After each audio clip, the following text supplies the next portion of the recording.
The Still Loading podcast is brought to you by the wonderful people on Patreon. Amazing people like Mr. Biscuits, Stephen P., Gilmer, Kevin from the Bit by Bit Foundation, Charles M., and Eric H. have been wonderful enough to support the show over there.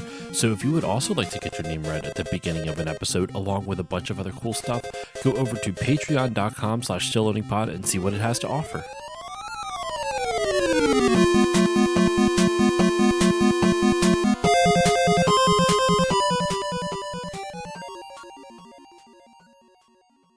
On this episode of Still Loading, Puff Hard with a Vengeance.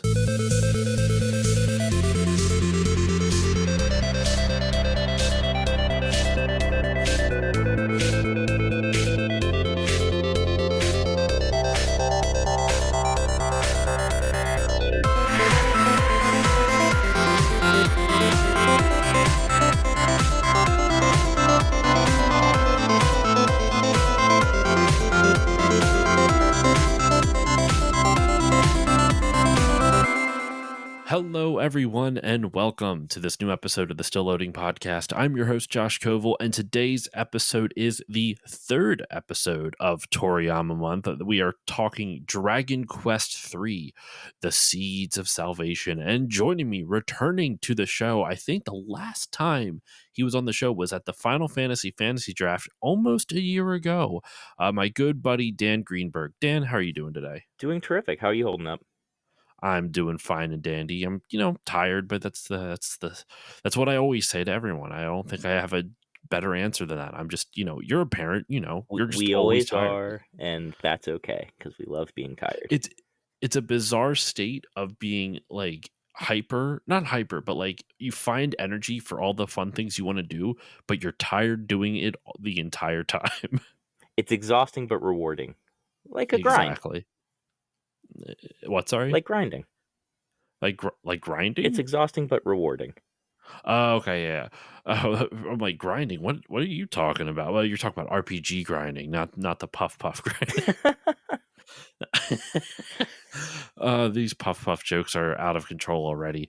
It's funny. The previous two episodes, there's been very few puff jokes other than those intros, but we'll make it up for it at some point. Anyway, I have you on, sir, to talk about Dragon Quest III, The Seeds of Salvation, like I mentioned before. So I want to start off with just your personal history with the game, because mine's not that interesting. Mine is I've never played, as I've said in the previous two, never played a Dragon Quest game up until this series. So I played 1, 2, and 3 straight through.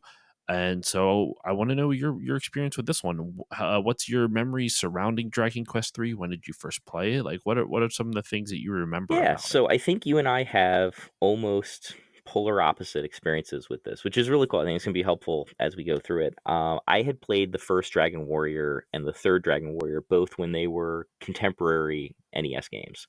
So the first Dragon Warrior, when it was early NES hype, and that was one of those original RPGs along with the original Final Fantasy, they kind of introduced the genre to us. And then Dragon Warrior 3, and correct me if I'm wrong, I feel like it came out right around the same time as the Super Nintendo, maybe just before or just after, right there in early 90s. The original release of it did come out just before the Super Nintendo. Mm-hmm. It came out on February 10th, 1988 in Japan. It came out in North America a few years after the Super Nintendo launch in 1992. Okay. So, because I remember having both, there's that window, early Super Nintendo window, when you still had a bunch of really good NES games coming out, some of the best NES games coming out, right? Even during the early SNES era. The one thing I remember is having both Final Fantasy IV and Dragon Warrior 3. Okay. And those games both, and I love the comparison. I think both of those games showed how much their respective series were actually capable of. 3 expanded 1 in so many ways. And I'm sure we'll get into spoilers territory eventually. But in ways that were both surprising and exciting. Much like Final Fantasy IV really, 2 for us in the US, reprogrammed my thinking of what the Final Fantasy game could be, because it was so radically expanded and different from the first game in the series. Yeah. So those two games, FF4 and Dragon Quest 3, Dragon Warrior 3, as it was called for us, like shared kind of the same space, but I had very different experiences playing them. When I played Final Fantasy, it was like I was sitting down by myself and I played it, and it was kind of this insular consuming it, almost like a book I was reading at night. When I played Dragon Warrior 3, I was playing it with my buddies in the neighborhood. We'd all sit down in front of the TV together. You had four characters, and we were each named one of the Oh. characters. So we didn't really Oh, that's play it cool. unless we were all hanging out. It was a group playthrough. And so Mm. we experienced it in that kind of dynamic atmosphere where we're laughing and joking about things, and one person is reading the 75-page manual, and one person has the big map that came with the game pulled out, and one person's playing, and Okay. and it made for such a unique experience that it'd probably be hard for a 40-year-old to recreate at this point, much as I'd like to grab the gang together and record it and do it. Um, but I think it also helped because Dragon Warrior 3 um, can be really intimidating without help, whether it's a guide or a Yes. manual, a map, friends. Like, I don't think I could have gotten through that game the way I got through Final Fantasy IV for the SNES. I don't think I could have done that at that age for Dragon Warrior 3 without all that help and all that backup between Nintendo Power and Mhm. all the other ephemera that we had, because it is not the hardest game, but it is not the friendliest game either. No, it is not. I will get into my issues. The listeners will know my issues with Dragon Quest 2. I actually have similar issues with Dragon Quest 3, though they have mitigated a lot. They've mitigated some of it, so it's not quite as infuriating to me. But I'm sorry, I didn't mean to cut you off. If there's any No, the more. last thing I was going to say is the other reason I think our experiences are so different, and I'm sure you'll get into it, is I only played the NES version. And the Mm, NES version has some advantages and some disadvantages over the remakes. And the little bit of homework I did prior to coming in here, because I did want to make sure I was at least a little refreshed on the game before sharing my thoughts, um, was looking through some of that stuff and realizing that a lot of people's experiences and complaints with the games were about some features and some design choices that I never experienced because I only played the game in its original incarnation. yeah. So, from the introductory sequence to, we'll get into, I'm sure, the personalities system, those are all things that were different experiences for me than they were for you. Yeah, and the just to be clear, listeners, the version I played, since we're talking about differences, I played the Super Famicom port of it, a fan translation of it, which used the Dragon Quest Six engine, but apparently did not bring over. Apparently, they did not like update the AI for it. I guess they used NES AI. It was really weird how the wiki described it, but in the and how do they exactly say it? The graphics and command system were upgraded using the Dragon Quest VI engine. However, its AI system was not copied. I don't know what that means. I don't know if that means they completely remade the AI system for the Super Famicom. I would sooner argue it probably just attempted to. I mean, obviously the assembly code is going to be different. I'm guessing it probably was just using on the back end somehow the Dragon Warrior 3 decision, like whatever trees and decision engine they developed to drive the enemy behavior Hmm. was the same there. They didn't rebuild the decision engine that Dragon Quest 6 used. Okay. Okay. I think that makes sense then. Uh, and a quick disclaimer, listeners, for the beginning of this episode: this is the only game in all of Toriyama month that I did not beat. Um, No. yes, I got up to I would say 2/3 through the game. A lot of it was with a guide. I'll get into what made me quit playing it once we get to it. And I don't think it's the fault of the game. I'm going to be very clear with that. I genuinely think I burned myself out a little bit too much because I played Dragon Quest 1, 2, and 3 back to Hmm. back to back, and Dragon Quest 2 was such a tough thing for me to get through that by the time I got onto 3 and the things that it was doing differently that I liked enough, by the time it gets to something, it repeats an issue that I have with Dragon Quest 2, which we'll get into in just a moment, but it repeats an issue that DQ2 had in my that I had with Dragon Quest 2, I should clarify. And once I got to that, I was just kind of like, oh no, we're back to this again.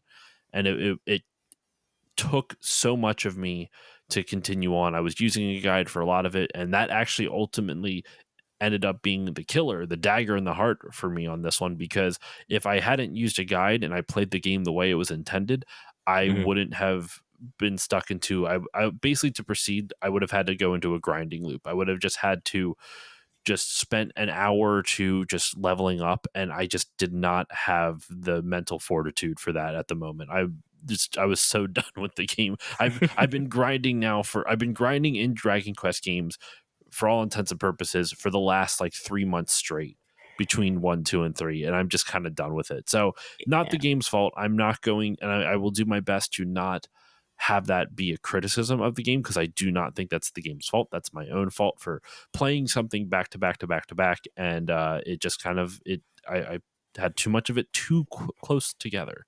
it And is possible to have too much ice cream.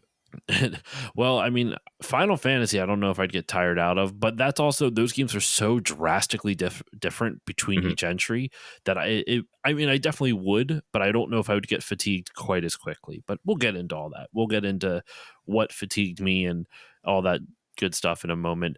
But to start it off, though, I at least want to just kind of go over the general plot of the game, the way, and this is a non-spoiler version of the plot. I'm not going to talk about the stuff that happens at the end of the game, because unlike Dragon Quest 1 and 2, there is actually some things that you can spoil in this, and that's worth playing on your own without knowing it beforehand. Because I actually think one of the reasons it also didn't prompt me, like I didn't want to continue forward, is I knew what happened at the end of the game already Ah. from listening to other podcasts and other stuff. It wasn't even from the guide. It was just from, just my perusings on the internet type of Hmm. thing. So the basic setup, though, of Dragon Quest 3 is that it takes place. I'm going to read a lot of this from the Wikipedia just because it's a little bit more succinct than my memories.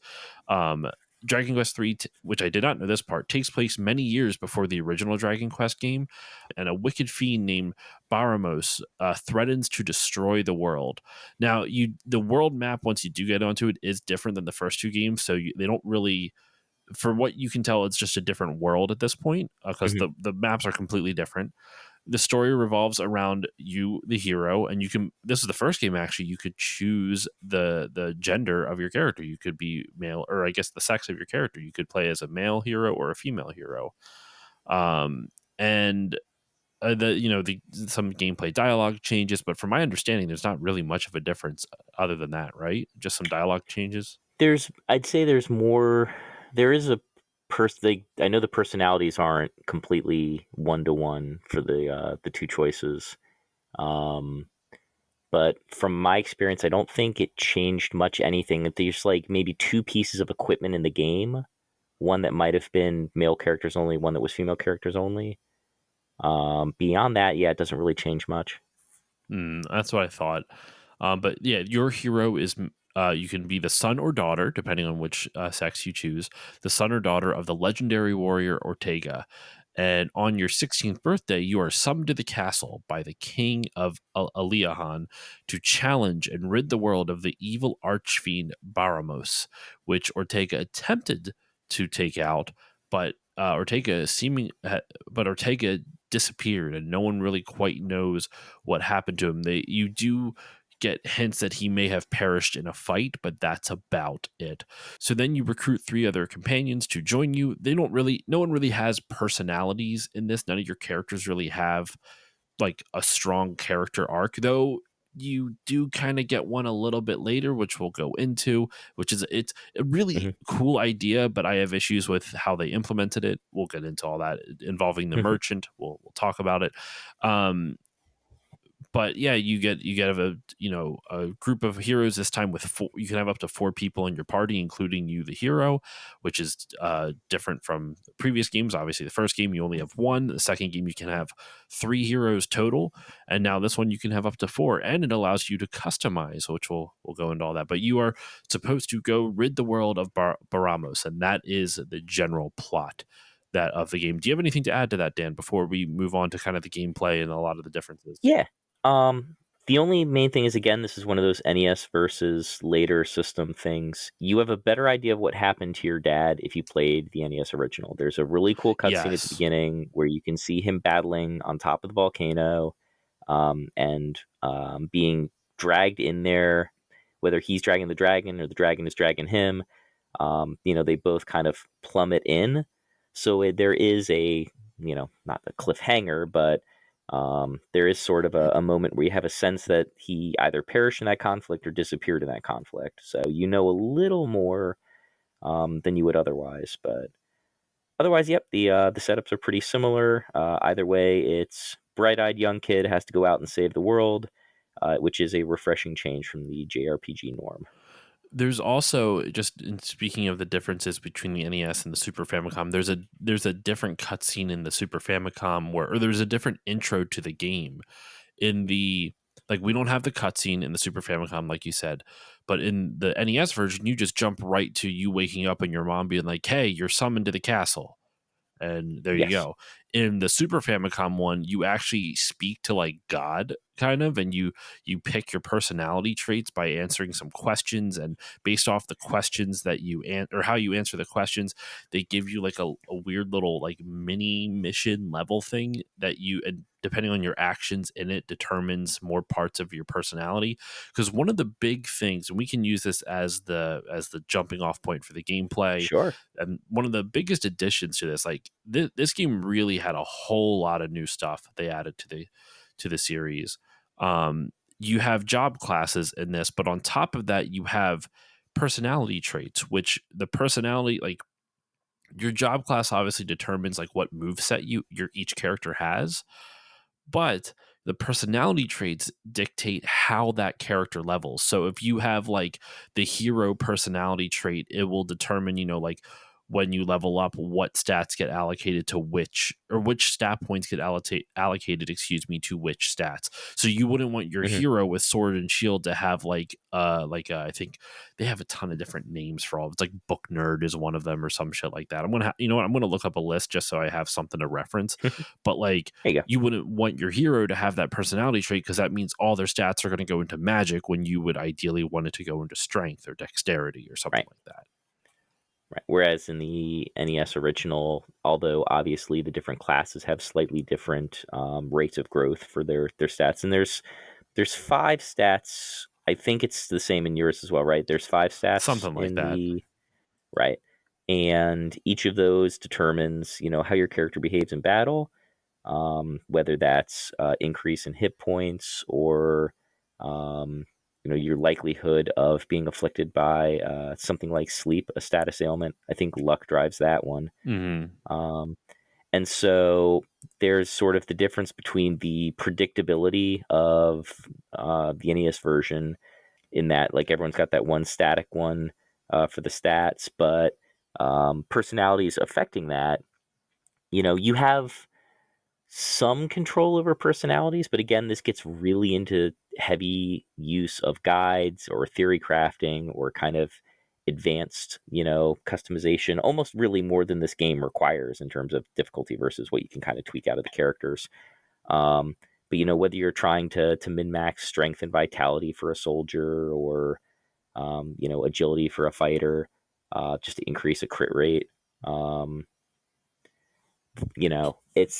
it can be it's not overwhelming necessarily, but it can be a lot. And the one thing, and I'm going to need to rely on you for this. From what I understand, some of the complexity in the personality system comes from the fact that the personalities themselves change in characters based on things like equipment you use. Yes, there are some random pieces of equipment that will change your character's personality, which you can find books throughout the world. Like you can search bookshelves. And I don't know if that in the NES version. So I just want to double check this. There is some differences between the NES and Super Famicom. One of them, which I was honestly surprised to see. I'm going to see if I can find where it says this as well, but apparently like you can't look in pots and other stuff in the NES version or something like that. No, I know.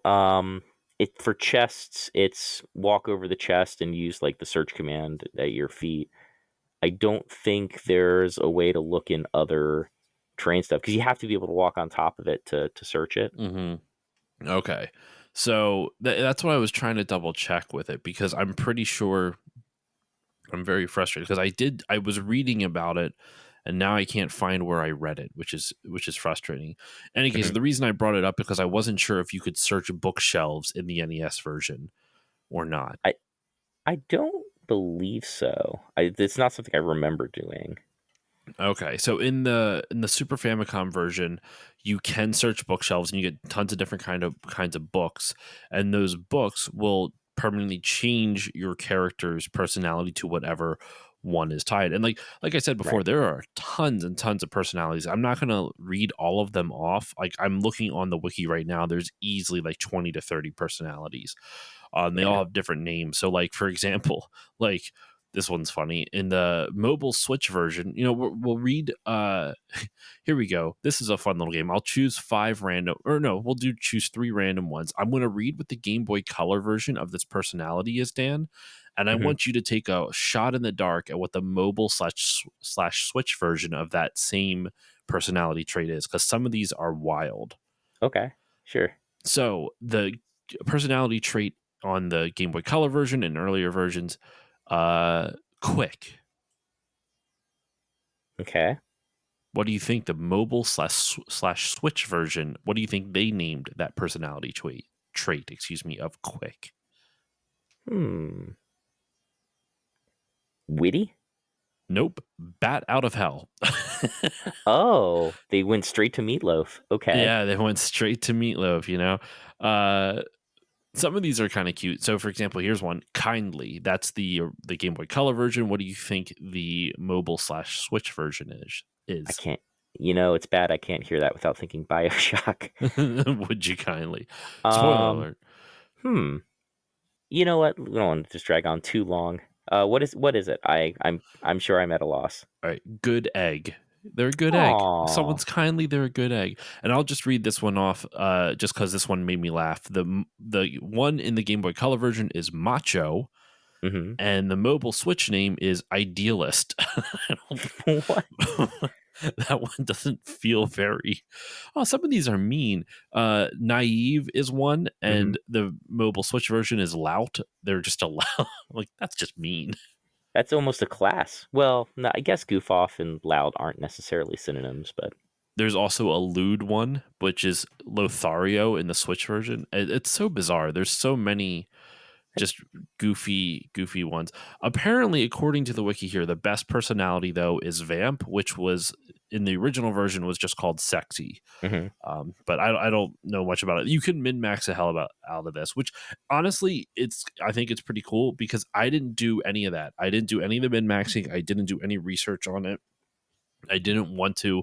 I wanted to just play the game as I wanted to. And I right. got, in all honesty, like you don't need to do these personality things, but you should have at least a basic idea of how they work because yeah, like I said, if you, for example, like what's one of them? There is one that is just called Son of a Nugget. What are you? I mean, while you're looking, I'll just say definitely Dragon Warrior 3 is a game where it is not so difficult that you need to really invest the time into getting this perfect build going with your characters. Yes. If you want to do it, great, go for it. It can be fun doing it. You absolutely don't need to. The game will have periods where you have to grind and kind of make sure that you're at a certain level threshold. I think from what I saw, there are people that can speedrun this game in under 5 hours. Oh yeah, I think I saw one. There's a speed run of it in like an hour. That's just absurd. I'll double check on that as well, but yeah, it's But crazy. yeah, so it's doable. Your version has some more conveniences than the NES one. Like I remember watching you on stream one night. It's got that catch-all bag in addition to the four Yes, characters. that's a huge That convenience. is the one thing I would say for the NES version. The frustration of having that slow plotting micromanagement of limited inventory is worse because you only have the four character slots and you don't have that team bag and you don't have stacking. Yeah, it is a huge issue in the original game, man. I'm very lucky I played the Super Famicom version of it because yeah, it is a that is a big issue in the NES version. I kind of write it off as limitations of the hardware. You know, it is what it is, and they Hmm. worked around it the best they could, but it is still kind of frustrating that you there is a bank in the original version that you can drop items off, but I believe in that original version they took a commission for every item that you stored with them. Yes, I think it was. I don't remember if it was free to store and you had to pay to take out, or the It other way was around. But yeah, you ew, did yeah, have to pay yeah. to use the you did have to pay to use basically the safety deposit box. Yep. And if you to store money, there was no surcharge or anything like that, but to store items, there was. In the Super Famicom version, like you said, Dan, they give you a bag that's limitless, and so you can like what I did was I bought a whole bunch of potions and just stored them in there. And the only thing Hmm. is though, you will still need to put potions on your characters because some enemies will suck out your MP, which then if that's your healer and they can no longer heal, your Right. characters will need to heal themselves. So it's stuff like that. But And oh no, go ahead. I don't know. While I'm thinking about things that are more punishing than difficult, which I think is a theme with this game. This game can be punishing. It isn't necessarily difficult, but it can be kind of cruel about like making you take longer to do things than you'd otherwise like it to. When you died in your version, did you lose half your gold? Oh yeah, I mean Okay, so that stayed too. that's like a typical Dragon Quest thing from my understanding. I don't know how long into the series that persists. I'm assuming it Mhm. continues to this day, but I haven't played any newer ones. Yeah, because that was always just brutally unfortunate. Um, and I remember we would sit there and think like, was it worth doing? Do we need to just go back to our last save? Like, which is the better choice to make at this point? And it was a you had cognitive dissonance either way. Real quick, back to the personalities. The one Yes. that I was trying to look up before, there is Sharp, which equates to genius in the Switch version. So you wouldn't Hmm. want your hero to have the genius because generally that's more of an intelligence based stat boost, which then would mean like I believe it even it gives me percentages. It increases like if someone has the wisdom or the sharp personality or genius personality, excuse me, increases their agility by like 120% and their wisdom Hmm. by 140. So the way I'm interpreting these percentages, so say at every level you get you know, 2 stat points or something like that. So Right. it'll be 120% of, you know, you multiply 2 by 120% and then you multiply 2 by 140% or whatever, you know, that's the way I kind of Yeah. Sure. equated it. So um It's basically weighting those stat gains, so maybe you get a third point in intelligence or a fourth point. exactly. Yeah. So that's all that the personalities do. But I think what's I really like about this game is how deep the combat system is, like how deep these mechanics are.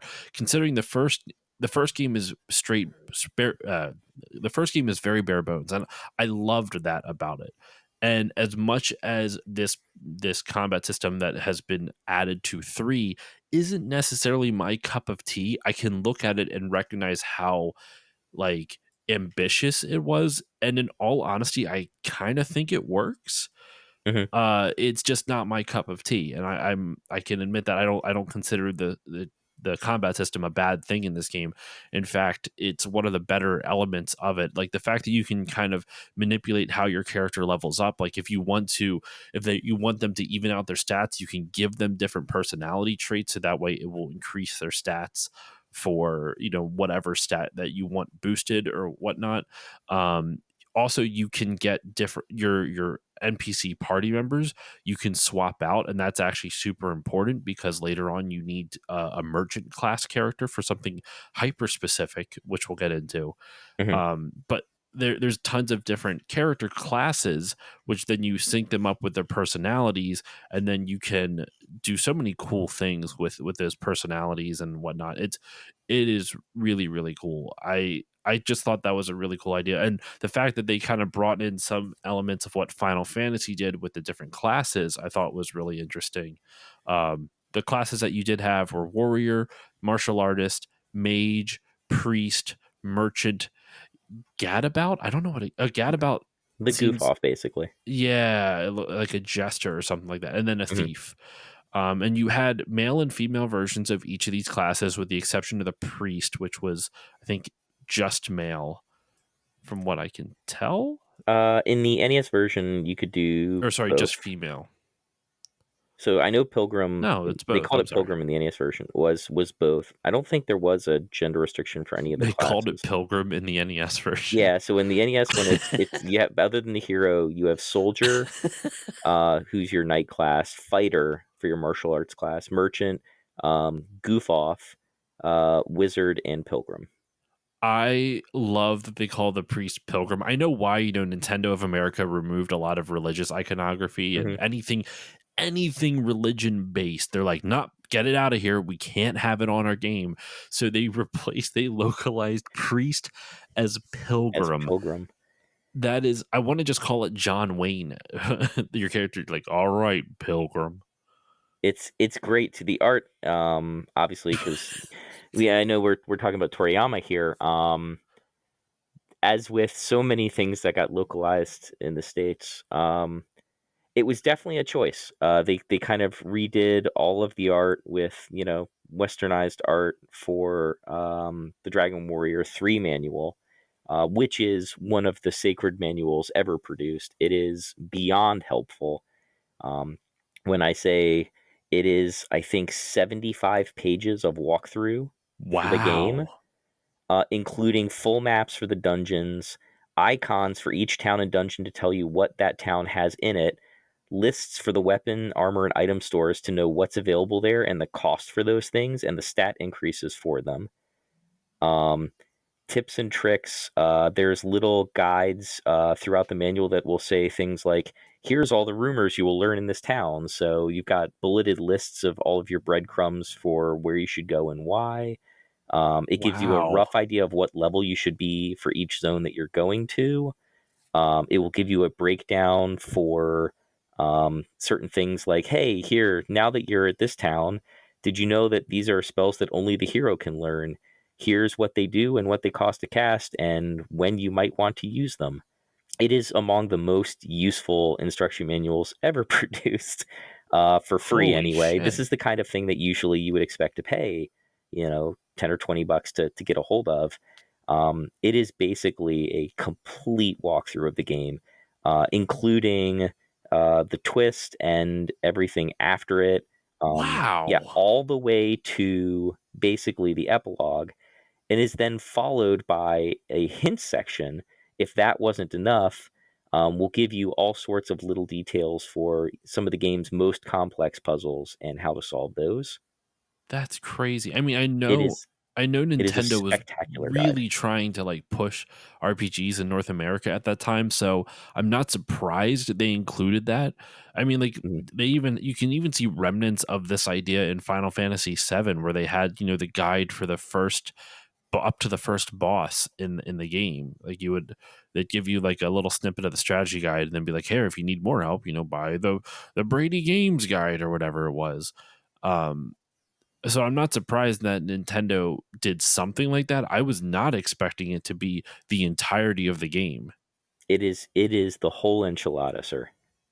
Do you know if the Japanese version of the Famicom version had the same amount given? I I would assume no. I don't. Now, what I do know is the design of the manual and all the art in there is so distinct and so different, that this is very clearly something, this Explorer's Handbook, that was produced very, very much like for the North American game. This is, unless they completely redid the layout and the art and the guide and everything and produced something with similar content, for the overseas market. I my guess is they didn't, but it is an incredible, incredible resource. It is, again, like I said, this is one of the reasons I think that somebody at my age, I doing some quick math in my head, I would not have been 10 yet.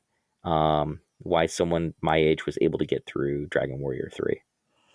I am no, I couldn't find. I did a very quick search, so take this with a grain of salt, listeners. There could be more to it.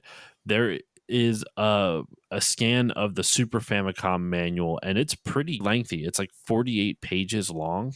Hmm. Um, so it's got a lot of stuff of like content in here. I can't read Japanese, so I don't know if it's a guide or not. But they have like 13 different sections. It's one that shows you what all the different items do, all with Toriyama's art. It's fucking beautiful. Right. Like this is a gorgeous manual. I just wish I could read it. Um, that is stunning. So it looks like it has some things in there, like it's got a spell list for the different classes.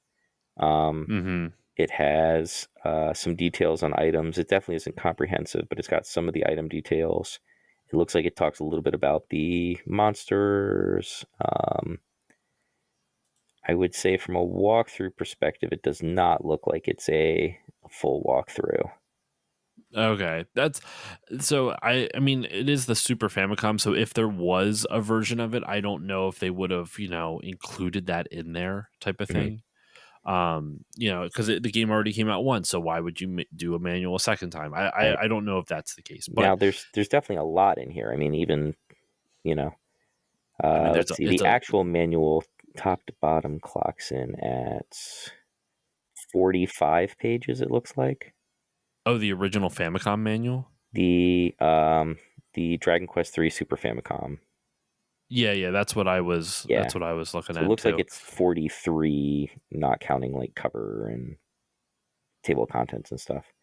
It does Okay. have a map. It does have an overview of the plot, overview of the classes. It gets a little bit into sages, which we can talk about. I mean, we can go right into that now because that's nothing I tinkered with. I Some of the classes you can get, listeners, you can upgrade. So, for example, you can upgrade your mage to a sage. I think that's actually, I don't know if it's different in the Nord version. I think sage is the only upgrade in. Oh, okay. So in Dragon Warrior 3, they have sage is an upgrade class. And the idea is that they are basically the best of a wizard combined with the best of a pilgrim, that they can do Okay. both very well as opposed to one or the other. They get almost everything. They don't get zap or omni heal, but I think they get just about everything else. So that makes them kind of invaluable, that they are basically do it all casters. I don't know from a stat block perspective if they are necessarily superior to one or the other. I just know that like it was considered like a big deal, and you absolutely should upgrade a character to a sage. And so I think I remember in my playthrough, I want to say I converted my wizard to a sage, because then I had two people that could do pretty effective debuffing, which is again just one of the bizarre things about this game that takes a little head wrapping. Is it seems like the wizard, which you think of as the offensive spellcaster, seems to have more personal party buffs, and then the pilgrim, which you tend to think of as the defensive healing party caster, seem to have more of the debuffs. Hmm. And I think I remember in our playthrough anyway, we tended to find the debuffs more useful in combat because, especially with your hero and your soldier, if that's you go for a traditional build, physical combat scales so nice in these games. Yeah. A lot of RPGs have the thing, they fall into the D&D trope of physical combat scales linearly and magical combat scales exponentially. Hmm. Dragon Quest / Dragon Warrior does not have that problem. Your frontline fighters do terrific damage. They scale really nice. Critting scales well. That multiple hits thing, they really do. They can output a lot of damage. Honestly, pound for pound, probably more damage than your casters as you Oh progress. yeah, absolutely. The sage is something that's useful because it adds some additional utility to one of those two characters. But Hmm. I think, at least from my perspective, I found it most useful when I just converted one caster into a double caster, because I did not want to distract from the sheer damage output of the two front characters, my hero, my soldier, who were really doing a lot of the heavy lifting in terms of DPS. One of the things you mentioned too about how your casters do a lot of support spells, whether it's debuffs against the enemy or buffs for your character, that was something really intentional by the developers. I found an interview for Dragon Quest III on Schmuppalations, and Mhm. one of the things I gleaned from it was that they wanted to make the support spells much more effective in this game compared to the previous games, and that is Yeah, it's noticeable. Like when mission accomplished. Yeah, yeah, definitely. uh, it's very it feels very satisfying when you see the damage increases, both when you debuff an enemy and buff your allies. It is very, very, very noticeable. It's an awesome feeling. Like the amount of damage it increases is just crazy. And I wasn't able to find a whole lot of bonus tidbits on behind the scenes stuff. I maybe if I had a little bit more time, if I gave myself a little bit of time, I could have. Poor time management. But the something else with the combat I looked up, they tried to program quote unquote smart and quote unquote dumb monsters. So, for example, dumb monsters will cast the same spells over and over again, and they may even cast a spell when their MP is completely gone, versus the smart ones will know they are out of MP, or they will also switch up their attack patterns. So, you have to kind of adjust your strategy on the fly, Oh, which interesting. kind of a nice little subtle idea. You're not going to necessarily notice it, but Right. in playing through what I was able to play through of the game, I was able to notice that like some monsters I would fight, they would just keep trying to use the same spells, and even though they were out of MP, I'm like, ha, I got you this time. This is an easy one. And then the very next fight against that same monster type, all of a sudden they were so much smarter with their attack patterns and everything. They were doing moves that were making it a lot harder for me to take them out, like either Mhm. putting my characters to sleep, or Oh, um sleep is the worst. oh, dude, status effects in this. I that is a I don't Let me get your take on this. Do you think it's bad design, or do you think it's just like that was a very purposeful thing to make status effects against you feel It that can much be. worse? So I will say the fact that it evokes such an emotional response does not necessarily mean it's a bad thing. It may mean it's being effective That's what in I'm kind of right. leaning towards. I hate But it, but I kind of like that I hate it. it can be problematic. I know it's just less. I think statistically, it's less likely to be problematic in Dragon Warrior, Hmm. just because you have four characters. I Yeah. remember one of my favorite games, and I'm not in a large Venn diagram of people who say this. Final Fantasy Mystic Quest. Okay. And Benjamin's Big Day gives you a party of two characters. And the only thing that is super dangerous in that game really is the status effects, particularly the debilitating status effects like Stone. And because there are two characters, it is possible for at the end of a battle round, the boss or whatever enemy you're fighting goes last and stones one of your two characters. Then at the start of the next round of combat, the enemy goes first in that round and stones the other character, which means it is possible in that game for at no fault of your own, if the enemy is Hmm. capable of delivering a debilitating status effect, you can be killed, like wiped out. The battle is over, you lose. With nothing, you have no ability to intervene or to deal with that. Now, the way they got around that in Mystic Quest is you can always just retry a fight as many times as you want. You don't have to give up, and so you can just luck your way through it if you're underleveled, or if you want to, you can give up, go back, grind some, and come back. It's really there's not a lot of obstruction there. It can be frustrating. In Dragon Warrior, I think the only real frustration you have with status effects is you feel them so much more than you do the damage stuff, especially if you're playing consciously and you know to debuff enemies if they have particularly aggressive things like I always think of like fire breathing or blizzards. The Yeah. enemies that could do like large Yep. attacks to all four of you. If you know that you're fighting an enemy like that and you can get a sap or something on them, whatever the spell was that would weaken them, they're not too bad. But if you were even early game, like the rabbits that could put you to sleep, can quickly Hmm. become a problem, especially because Tutorial Island in Dragon Warrior 3 is not the most forgiving tutorial. No. No.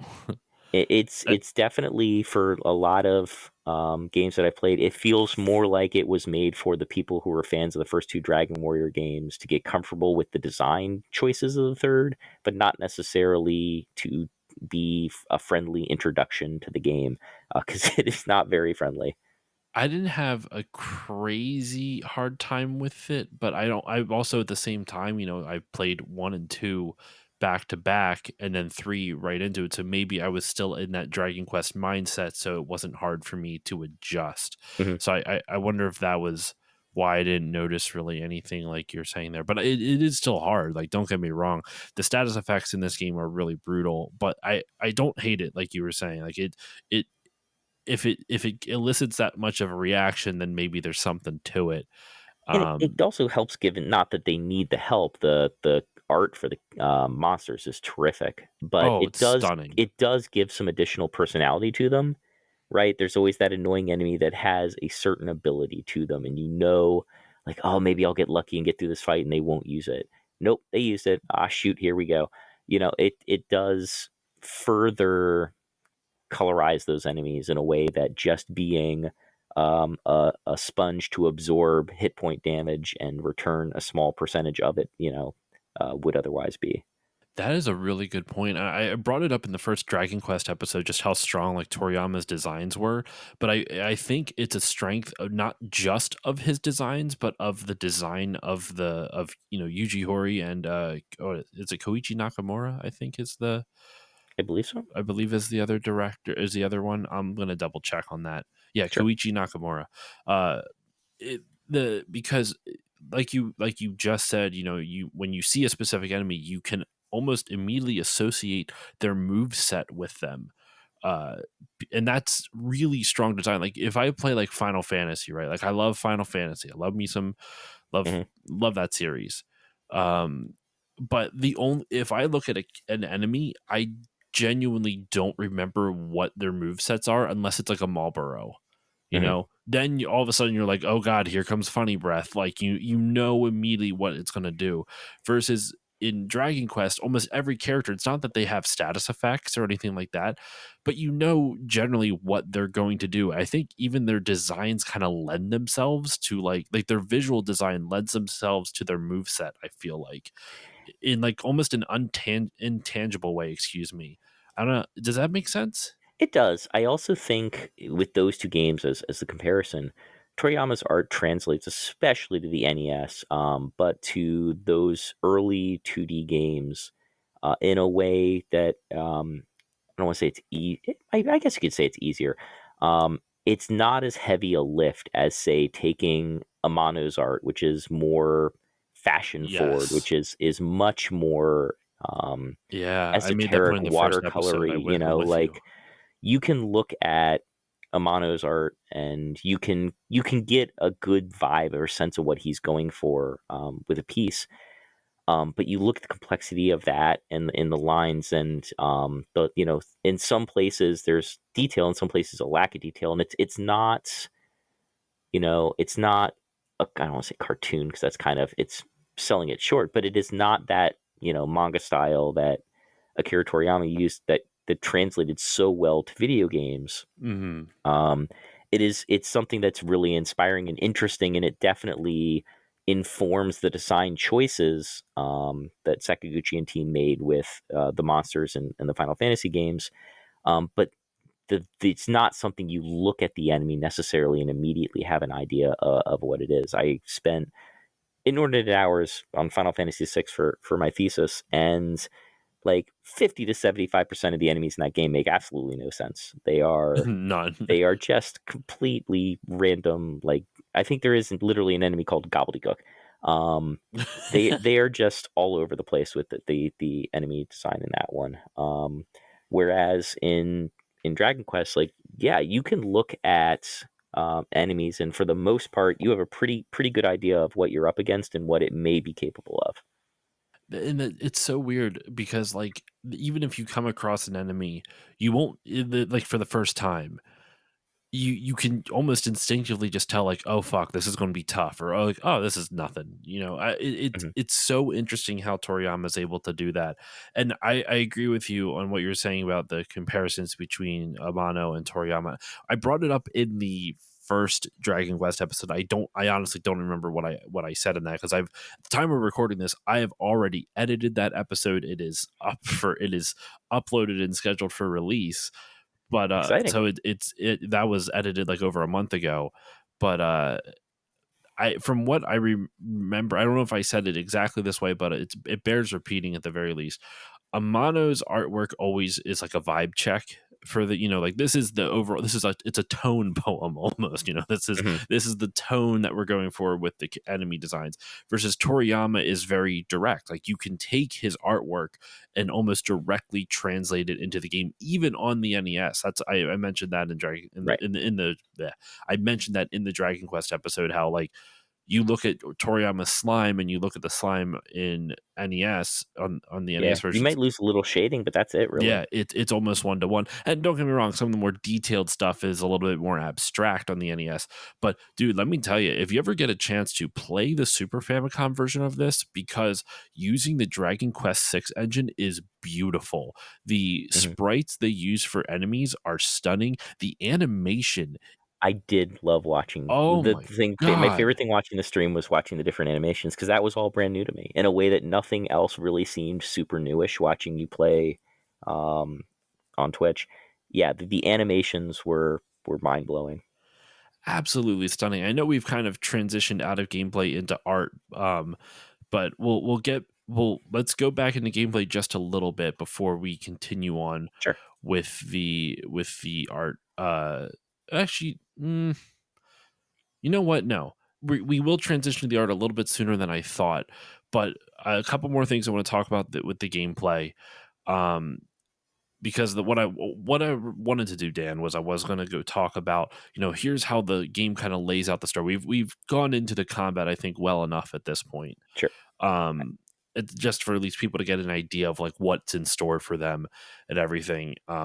There's obviously one note about the combat. There's lots of spells. There's 60 spells in this game. It's a Hmm. huge increase from the previous one. I'm not going to list all of them, excuse me, but it's another big upgrade compared to the previous game in Dragon Quest 2. Huge difference. But not I'm not going to really dwell too much on that. Spells are spells. We've already talked about, there's your elemental stuff here, there's your buffs and debuffs, all that stuff. Um, but what I wanted to talk about, just some more of the differences in terms of gameplay, because I have the wiki open in front of me, and it's really handy for seeing stuff like this.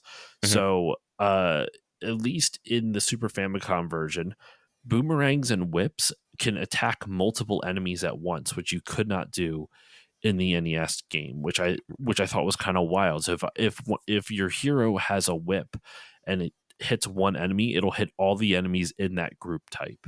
Oh, okay.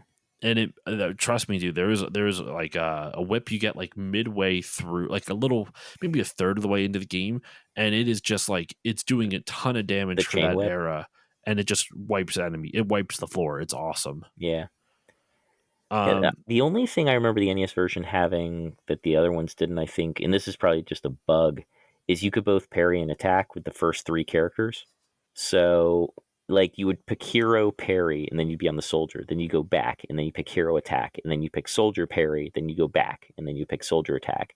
And you would get the benefits of both defending and attacking for those first three characters. You couldn't obviously do it with the fourth because once you picked parry for the fourth character, they'd be blocking, and then you'd have the turn oh, cycle go. But there was a weird thing with the NES one where you could both parry and attack with the first three. that's It made input take longer, but it was definitely a very useful and exploitable bug. That's really awesome, actually. I love shit like that. That's so cool. Um, Let me see what we got here. Usual boss monsters in the Super Famicom version had their HP upgraded compared to the original. Boss trolls no longer appear as wandering monsters. That's interesting. In the end game, they no longer appear as wandering monsters in the end game. The only one is in Menoza, which The I don't even actual remember. boss troll, yeah.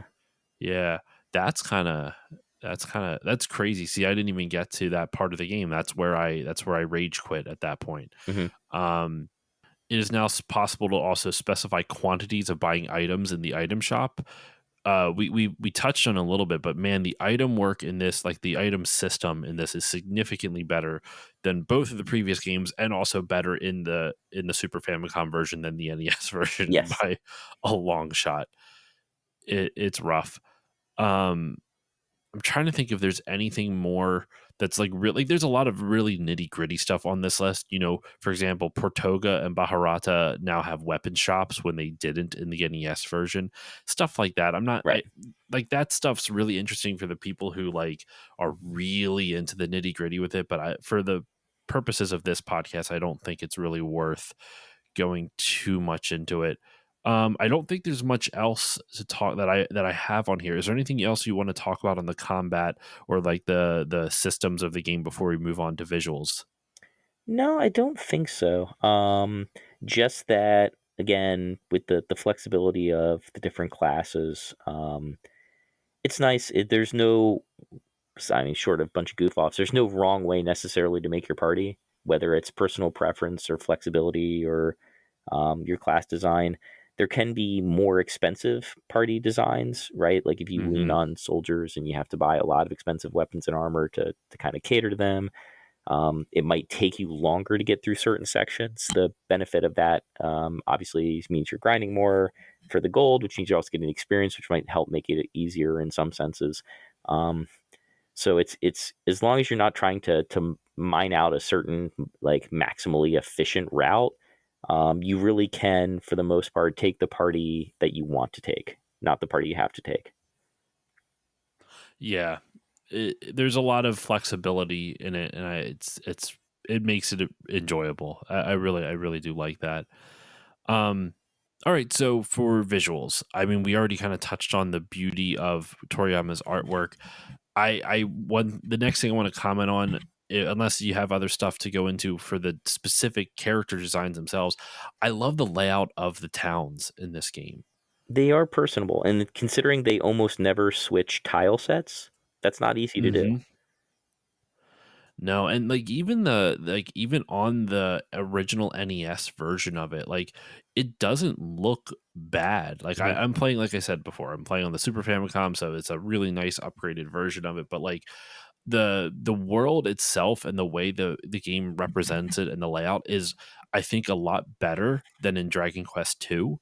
I think I'd have to check to see if there's a visual difference between the NES versions of Dragon Quest 2 verse 3, but I'm not quite sure off the Two, top of my head. I'm gonna I look at it right skipped now. over two, so I couldn't say one way or another. You didn't miss much.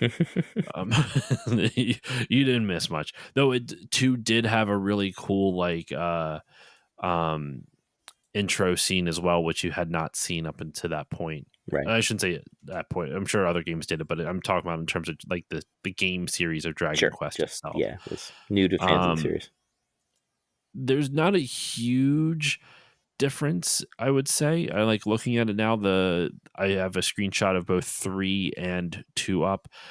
At least on the overworld map, the trees look a little bit better, but there's some definitely different like shading with the trees and whatnot. But overall, there's not much of a difference. But I think the general layout of the world and the layout of the town maps I thought were a lot more fun and interesting in this game Mhm. than in the second game. Specifically the second game's world map was obnoxious to me. I really did not enjoy exploring it at all. Oh, can we talk world map? Yeah, yeah. I love that this happens on Earth. Okay, Oh, yes, it it's does. not Earth technically, right? But like it is, but it's Yeah. not. It's like a fictionalized version of Earth, and the town names are like brief allusions to. I mean, some of them are direct. One is like one of the dungeons. The pyramid is obviously pyramid. Um, Yes. but like I know when you first get out of Tutorial Island, the first place you go to is the castle of Romilly, which is basically Rome, and it's right where Italy would be on the map. And when you have the map handy because you have the guide and all the stuff that came with the game. If you have it, at least for the NES version, you get to see like, oh, like, hey, that looks like North America, South America. And then once you kind of get to explore, it's fun and neat to see the game's takes on all those regions.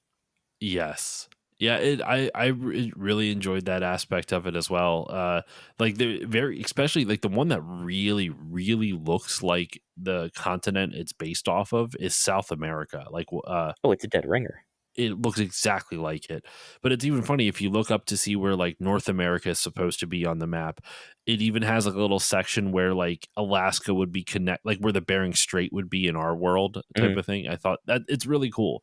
And I think in general it's spaced out a lot better than two. Like two, I felt like I was consistently it just there's so much open ocean to explore in that game, and in this one there's a lot more islands, so like there's still plenty of open ocean to give you that sense of exploration, but it feels a lot better designed in terms of overall flow. Like it doesn't take you too long to get to any one specific location, and the game we'll get to it in kind of like the more spoiler-ish. It's not quite a spoiler, but you eventually Sure. get a boat in this game, and you also eventually get a bird that you can fly, and that makes travel significantly easier for sure.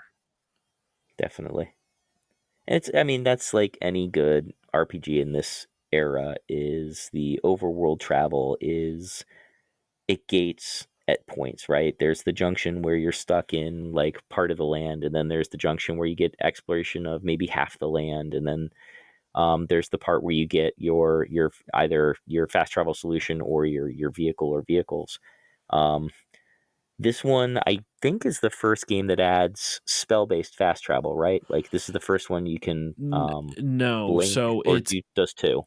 two and one have it, but it is limited. So that is one of the big differences in general with three, not just the Famicom to NES, Super Famicom to NES version.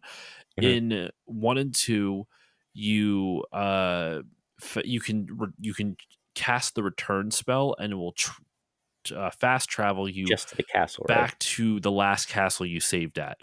So in the original game, there's only one castle, so you will Right. only fast travel back So to that's why, yeah, the because main I'd only castle. played one. Okay. In two, you can save in many different locations. There's many different towns, and you will Hmm. fast travel back to whichever last one you saved at. In Got you. three, you can actually choose which one you go to, so long as you have Right. visited it. You can basically Excuse me, bounce around before. the world map to specific locations, not every town or every place, but like there's a, I guess, a key list of towns that if you've been to that town, you can cast a spell and go to it. Exactly. There is like one or two towns that are necessary that you don't get to fast travel to, and it's fine. It's a pain, but it is what it is. Um, Is Merchant Town one of those? that's a good question. I don't know. I don't like Merchant Town. I like the idea of it, but I'm very cranky about it, and we'll get into why when we talk about Sure. the next. When we get to kind of like the what I'll call the light spoiler wall, before, because the hard spoiler wall will be the plot twist, but Yeah, of course. the light spoiler wall is just kind of like the gating of the game. But yeah, no, I just like the layout of the game, of the world map in general, and the fast travel really makes travel. And that's what I was saying. This game, it's not quite the issues I have with two are present in this, but it's nowhere near as bad because of all the things they do to kind of address it. You know, you have better fast travel. There, the encounter rate's a little bit better in general on the world map, on especially on the boat. And then also you get a flying.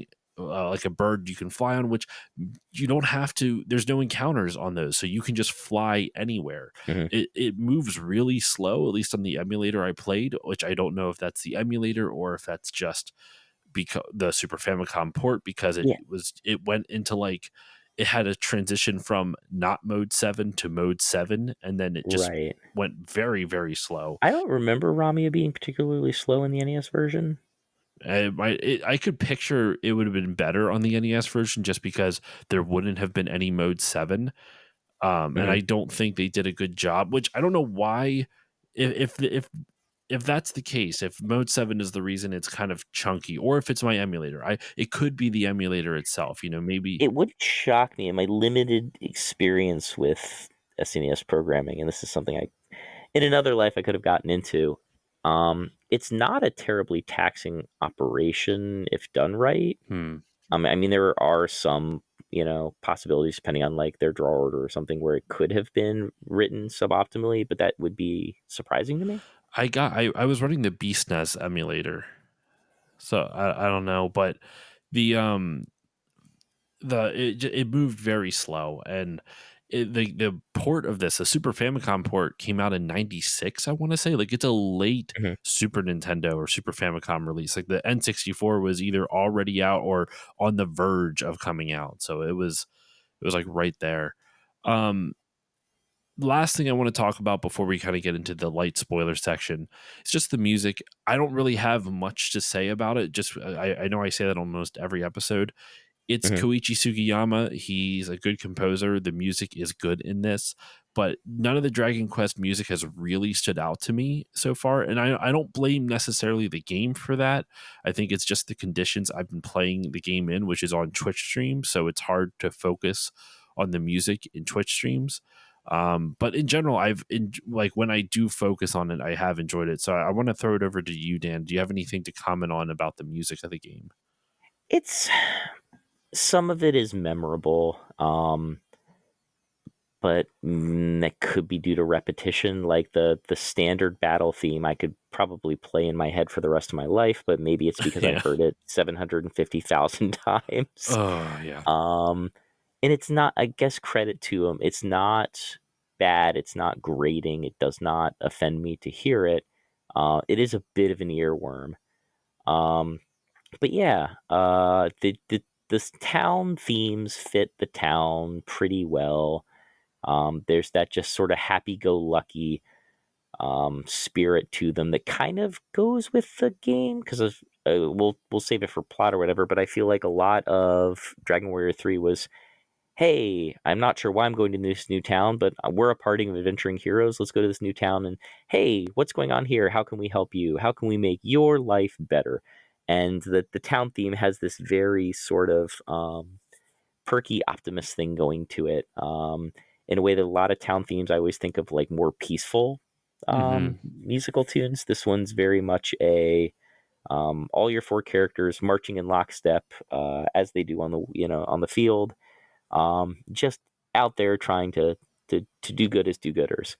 Um, but yeah, I wouldn't say there are any um, memorable, entrancing, nothing moving emotionally necessarily with the music. It just fits what you're doing well. I gotcha. It is very much it's a passing grade in class, but it's not staying late to get extra credit. That's a good way to describe it. And it's not even anything like I know people love Koichi Sugiyama's work, his views on Sure, history the aside. separating the art from the artist Yeah, I mean, is always tough. yeah. um, it it just I don't know. For some reason, the Dragon Quest games so far have just not done it for me, and I part of that I actually blame my age, and what I mean by that is there's that what it there's I mean there's scientific studies showing like the music that you listen to when you're like 12 to 15 Hmm. is like the best music in the world. I listened to a lot of Final Fantasy soundtracks when I was 12 to 15 playing them for the first time. You know what I mean? Hmm. So I think I just missed the soundtrack to have it really have like some type of nostalgic. I will say he is capable of writing music that can give you goosebumps. Mm, Even the older stuff. I think of you may have played EVO or Evo Search for Eden on the Super NES. I've never played it, but I know what you're talking. I've heard of the game, I should Okay, say. so there was a game before that came out for the PC 98, Evo: The Theory of Evolution, which in many ways I feel like is an even more interesting, exciting game. It Mm, did get a translation patch some years ago. I am at some point looking forward to playing it with the gang. But the music that plays for the underwater sections is stirring, like really, really good. And then there's other parts in it that are utterly forgettable.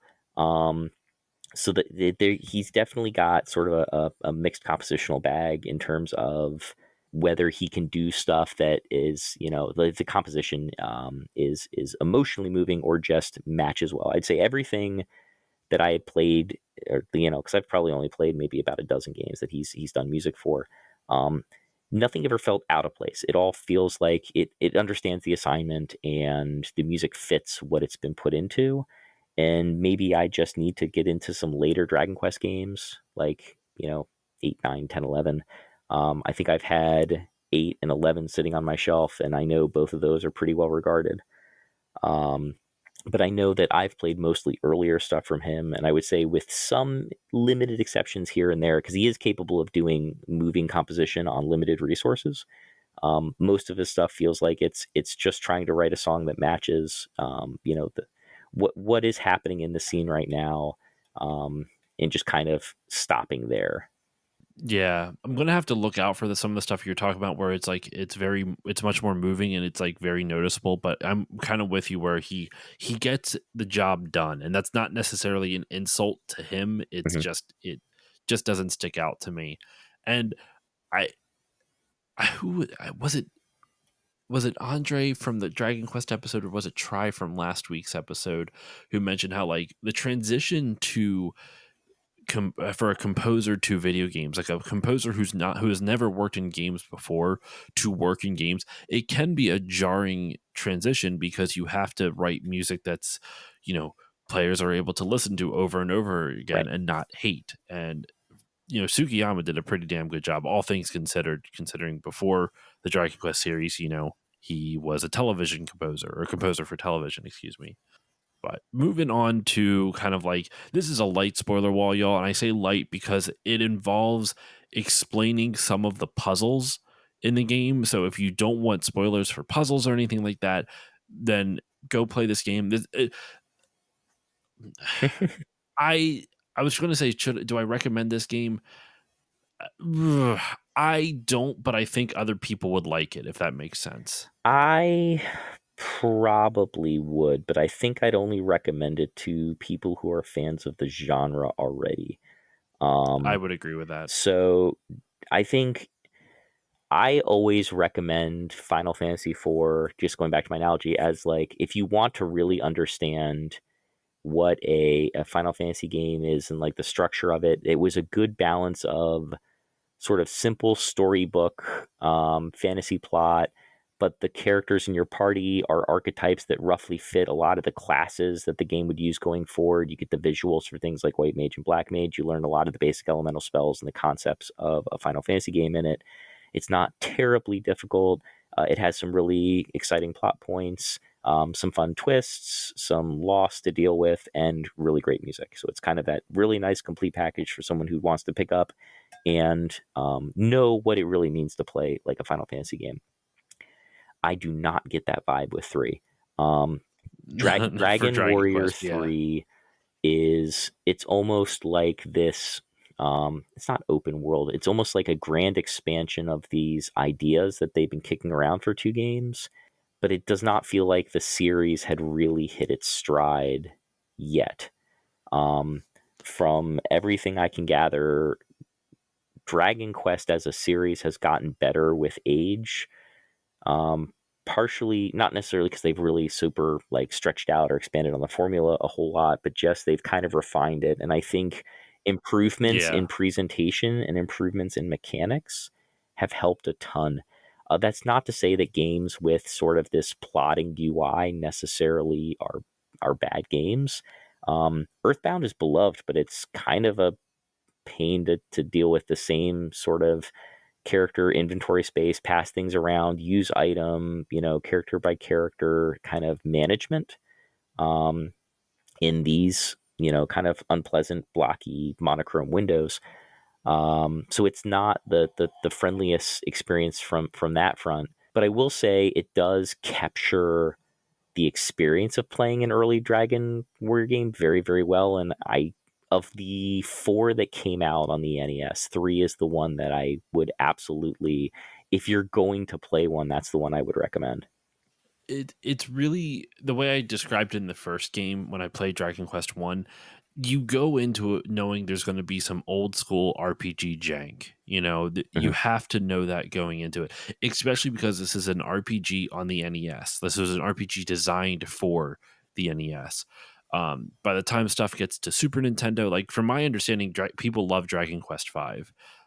mhm, And I have friends in the podcast. If you shout out Keith to the main quest, who he played it for King of Games one year, you know, Retro Hangover King of Games series, and he loved it. And I know he would not be he would not, he's not a person to tolerate some of that old school bullshit.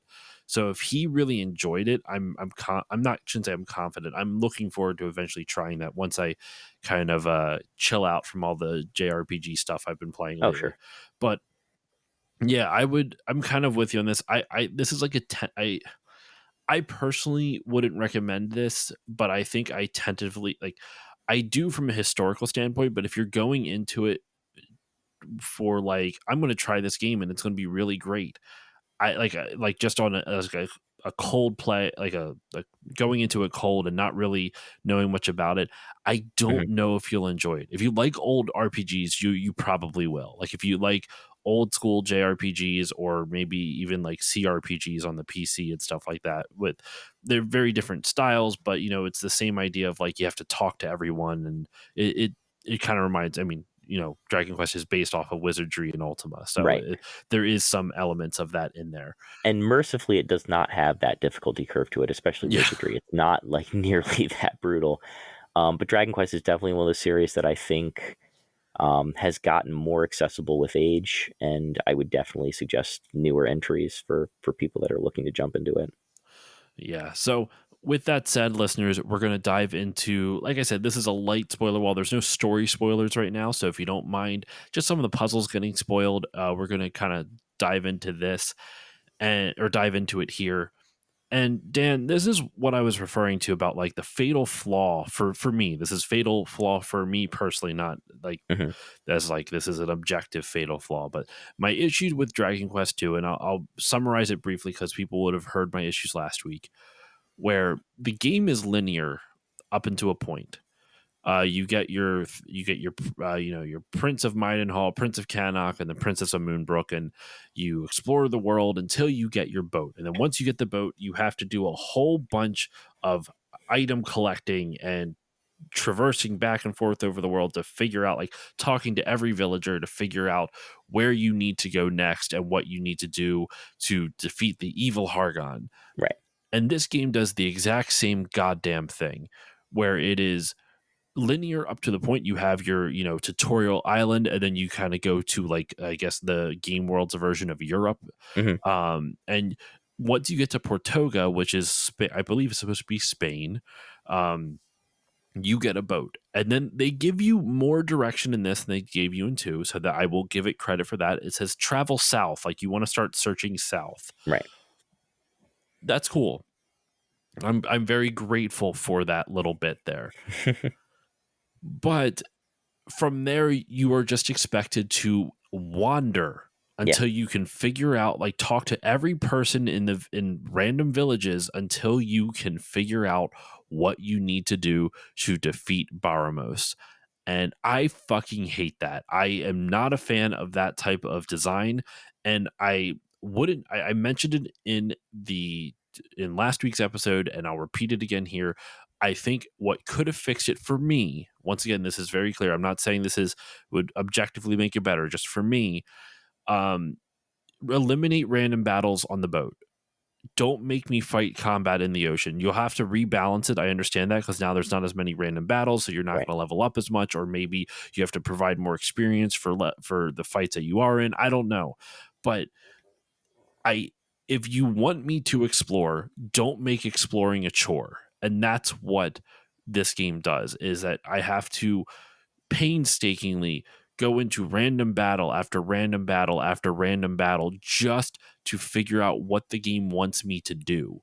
Yeah. And I don't think that's fun. And this I won't say it's bad design. I just don't think that's fun. it you could make an argument it's bad design. It's the game does a pretty good job up to a point of limiting what you have access to, because the tools that you have to figure out what you need to do are talk to everybody in the daytime, talk to everybody in the nighttime, observe the difference. It's actually something good to mention. We haven't mentioned the day-night cycle, have we? No, we have That's not. another really cool thing. Like, your menus change to that neat orange color. You have this sort of like different cast on the day versus the night, where people in town might move around or change. You might get access to things you wouldn't have access to before. Um, I like that. I like that a lot. but I think that's really but cool. between poke and prod, day night cycle, and like, dialogue and item fetching, there's not too much you have in terms of tips and triggers and things you can do to kind of dynamically, these aren't quests, but they are quests. If this was a newer game, you would be talking to somebody with an exclamation over their head and then be following some steps to do it. But that system breaks down when the world gets bigger, because the things they rely on, the poke and prod and day and night and stuff, gets daunting fast when the scale expands. And they Exactly. don't have, there's no easy method for solving that with the tools that this game gives them. Like, you can open up that bag of tricks you have, and short of telling the person where to go, or if you wanted to expand the memory of the game, like giving them visions where they could see things happening in other places, there's not too much that Dragon Warrior 3 could do for things like assisting in the orb hunt. Yep, because that's the MacGuffin of this Right. one. Each so far in Dragon Quest between 2 and 3, there is some item MacGuffin that you have to collect in order to gain access to the big bad, which, spoiler alert, Bowermos isn't the big bad, but we'll get to that in the major spoiler True. wall. But even so, he's the main big bad. Yeah, he is the main big bad as far as you're Right. concerned. And you have to collect, what is it, like 6 orbs of Yep. different colors, The red, the blue, yellow, green, purple, silver. and silver. Yeah. And it's not like I that was significantly better. Just to give this game a little bit more kudos, because I'm still mad at how it progresses, as I've said Hmm. before.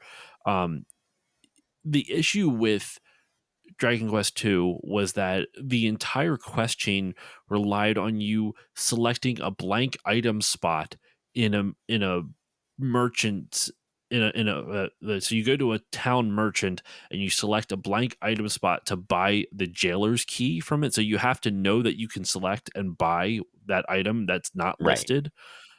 It is painfully obvious there's like a blank space in between two. Like, you'll see two items and then blank and then a Hmm. third, or maybe it could even be at the very. But I but thought it was in even the still. middle, but still, it's a blank space, and then it costs 2,000 gold, which is expensive, and then it starts the whole quest off, which I'm not going to repeat. Y'all heard it last week. This game, if you go around and explore and figure out what you need to do, there's a couple things that you have to do, like these little like story vignettes to get them, but by and large, it is just you have to do a little side quest to get like a key. There's like three keys in this game that unlock varying degrees of doors. Yes. You have like one, I forget all the names of them, but like one unlocks a basic door, and another unlocks like a stone door, and the other one unlocks like jail Yeah. The, cells and the first everything. one is straw. The second one is wood, and the third one is brick. We, we, Yeah, we pretty have we have much. seen this before. And those three keys let you open, I think it's thief key, magic key, and final key, right? Yes. And they basically let you open wooden doors, red doors, and jail cells, respectively.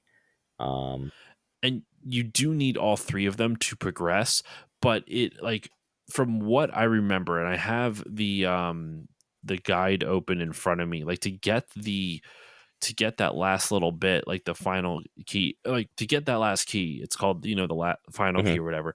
That even in of itself is kind of obnoxious, because to get that final key, you have to sail all the way south to an island and find this town called Mhm. Lancel, buy an invisibility herb from the shop there, so then you can go all the way back up north to the top, like northwest of the map, and go into the castle of Eggenbear or Edinburgh or something Yeah, like that. basically Edinburgh. Edinburgh, or however you pronounce that, Yeah. how properly pronounce that. And then you use the visibility herb to sneak past the guard, which then you can get this thing called the Vase of Drought, which then you use that Vase of Drought on an island. Like it's basically where the Bering Strait is supposed to be on this Dragon Yeah, Quest to 3 map. fill it in. You go a little bit north and then you use that, and then it like will basically have an island rise out from the sea, and then you can go in there and get the final key, and it unlocks everything. And you do need that in order to beat the game, as far as I'm aware. And this has been my issue with Dragon Quest 2 and now 3, where like the Vase of Drought sounds like this epic item. There's no fucking backstory to it. I mentioned it in the last episode, and I'm sorry, listeners, for constantly referencing, but there's so many parallels. This game is filled with nothing but proper nouns of stuff that makes it sound important, Mhm. but then the moment you get it, it's like, why do I care about this? You find all the different orbs. Why do the orbs matter? I don't know. That's just how you get to Barmos's castle. You need them. And that is something where even the extensive guides fall a little short. There's the map that comes with the game has a list of every single piece of like equipment and information on it. The guide has like a walkthrough of everything and how to get to it. But yeah, there's very little, I would say, in terms of plot development. If it's not in the game, the manual doesn't exactly fill a ton of it in there. So Nope. yeah, there's basically, like you said, there's about a half dozen things in this game that if this were a traditional RPG on, honestly, even the Super Nintendo, like just a platform new enough to have the bandwidth to give you all this extra exposition, it would make a lot of these things potentially more interesting. As it is, they are just the thing you need. TM. Yep, and that's all it is, and it drives me. It makes me so mad, dude. That's my biggest. Like, I don't need you to explain every single thing to me, but when you throw a shitload of proper nouns at me, you got to explain something. There's mysteries that are worth having that are like, ooh, what could this possibly be? But then there's mysteries that you're given with no context, and so you just end up being like, well, I have no emotional connection to this little bit of exposition gym here, so I don't know what this is supposed to mean to me. And that was that was my issue with 2, and in turn 3. um they do make it a little bit easier for you with these orbs, because you can get this echoing flute, which will then allow I had you can forgotten blow the about flute, and that. when you're near an orb, it will That's echo. right. I had completely forgotten that was a thing. They give you something to help with that, but a lot, like, you get the different orbs for all this from a lot of different Mhm. places. You fight, actually, it's kind of funny. I did an episode of Retro Hangover on Okami, and there's a whole section in this game where you fight Orochi, which is the villain from Yeah. Okami, one of the villains in Okami. So I was like, oh shit, I know Orochi is like Japanese folklore, Right. and excuse me, Orochi in this game is located in where Japan would be in their like Dragon Quest 3 fictionalized world Yeah, the map. Jipang, I think is Yep, yeah. in Jipang. And you will see, you find out that like one thing that this game did really well, and this is a light spoiler for Jipang. You find out that the evil demon that's harassing the village, Orochi, is actually the priestess who's running the village, Himiko. Mhm. And I like that. They did a really good job in this game of making the vignettes a little bit more interesting. Yes. Like because I'm assuming maybe if you know the folklore, maybe people would have already known that. I don't know. I don't know the folklore behind Well, Orochi. I think the point Like, is salient either way. I think this is the first game that tries to experiment a little with the set pieces and add a little more yeah. exposition into those. Again, if it fell flat with the items or the importance of the items, when you go to a town, you get a very good feel of the town and what's going on in the plot of that town. The dialogue from the townspeople Hmm. really does, not in every town, but in a lot of towns, really kind of paint a picture of what's going on and give you enough plot to go on. Yeah, and I like that. I think that's a genuine step up from the previous games, and I really enjoyed that aspect of it. Like when you find out Himiko is Orochi, I remember on screen being like, "Oh shit!" Like it didn't make me gasp or be like have like some emotional like, "Oh my gosh, that got me." But Right. the emotion wasn't. Let me put it this way: I did have an emotional moment, but it wasn't like, "Oh no, I'm so sad. How could she do this to her town?" It was like, oh shit, what a cool little twist. Like it was fun. It was a And fun emotion. let's be honest, just the NES as a platform is not there's Nope. not a ton of, "Oh, wow, what a neat twist in the plot," Yes. for almost anything that came out, for any genre. Like, the Nintendo is a very straightforward experience. Just about every game you plug into it and play is, "Oh, yeah, that's about what I expected." You may enjoy it a little, you may enjoy it a lot, but it is, it's that Garth Marenghi quote, I know a lot of writers use subtext and they're all cowards.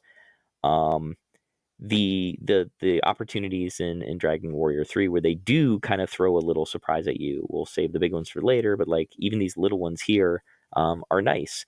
Or even just little fun details. Can I mention like the King of Rome thing? Uh-huh.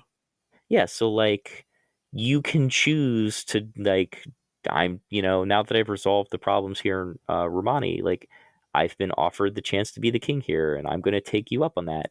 And the game ends. Like you become the king of Rome, and all of Yeah. the other possible things that could have happened in the adventure don't happen. Obviously, Dukes, you go back and play your save or whatever, but like you can choose to retire whatever, like, 20% into the game. It's just a fun little thing. Like, why not? I totally forgot. I will say if you don't agree to it, he is a pain in the ass for the rest of the game. He's like, "Are you sure you don't want to be the next Hmm. king?" I'm like, "Nope, I've made this decision. Please stop asking me." I That's right. There's don't not like too this many anymore. reasons to wander back there. Um, another gating aspect that I didn't like. So I already mentioned before that you have to get that special key in order Hmm. to open jail cells, right? You need that key in order to get the blue orb, which you have to enter this town. You have to enter a place called the Navel of the Earth, which I this is all on Mike's RPG Center because his is a lot more like his Mike, walkthrough is thank you, Mike. it's a really concise walkthrough, man. Like I really it's very helpful for the purposes of this show because as listeners may have heard in the Dragon Quest 2 episode, I had a really hard time laying out the quest line because it's a lot of whisper down the lane, like quest chain or item, item swapping quest chains type of thing. Hmm. This website here, there's a lot of it in this, not quite as much, and it's not quite as egregious, but this website here, mikesrpgcenter.com, shout out, not a sponsor, but it lists it very nicely.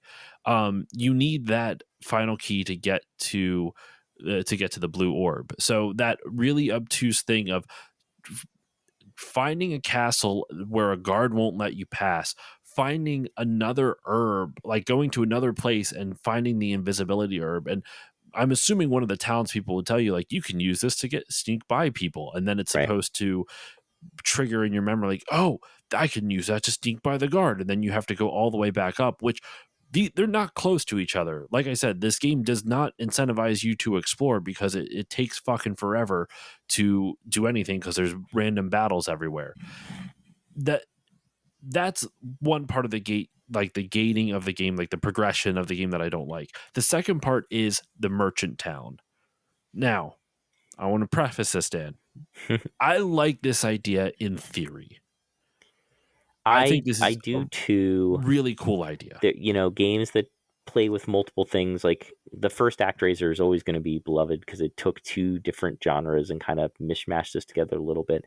There was potential here to do something really, really interesting with Merchant Town. Mm. um it's cool that you, unless you're super attached to your merchant and you give them up and then it feels like you've lost a member of the family. It is neat that you can take one of your created characters and they can go off and have their own little thing. It's even more neat that it's kind of tied into the overarching plot and it does actually matter for progressing through the hmm main quest. It's a little unfortunate, the structure and the way that it matters, for the main quest, and it feels almost like you're just paying in time and money to get one of the orbs at the end of the day. But it's definitely like it's not an A for effort, but it's something that No. I'm glad they did, and I'd wish they'd done better. It is a very ambitious idea. And for listeners, just for some context with that, you happen upon this vacant space. Like if you're exploring the world and you need to randomly find this, it's not marked on the map. When you Primo waterfront property. pretty much, it's a beautiful location. Like that, like sincerely, not even no ifs, ands, or buts. It's at a really nice spot on the world map, but it's in the middle of the forest, and there is a blank square that is in the middle of it. So if you have that kind of what I call, pre-built-in video game logic, Mhm. where you can What's see there? something and you can just see like, oh, that feels like that there's something that should be there, and then you go to it like that inherent logic that you've obtained from playing games for so many years. Unless you have that, this is going to be fucking awful to find That's true. because you have to wander. So you walk in, a guy says, "Hey, I want to build a town here, but I need a town merchant. Do you know anyone?"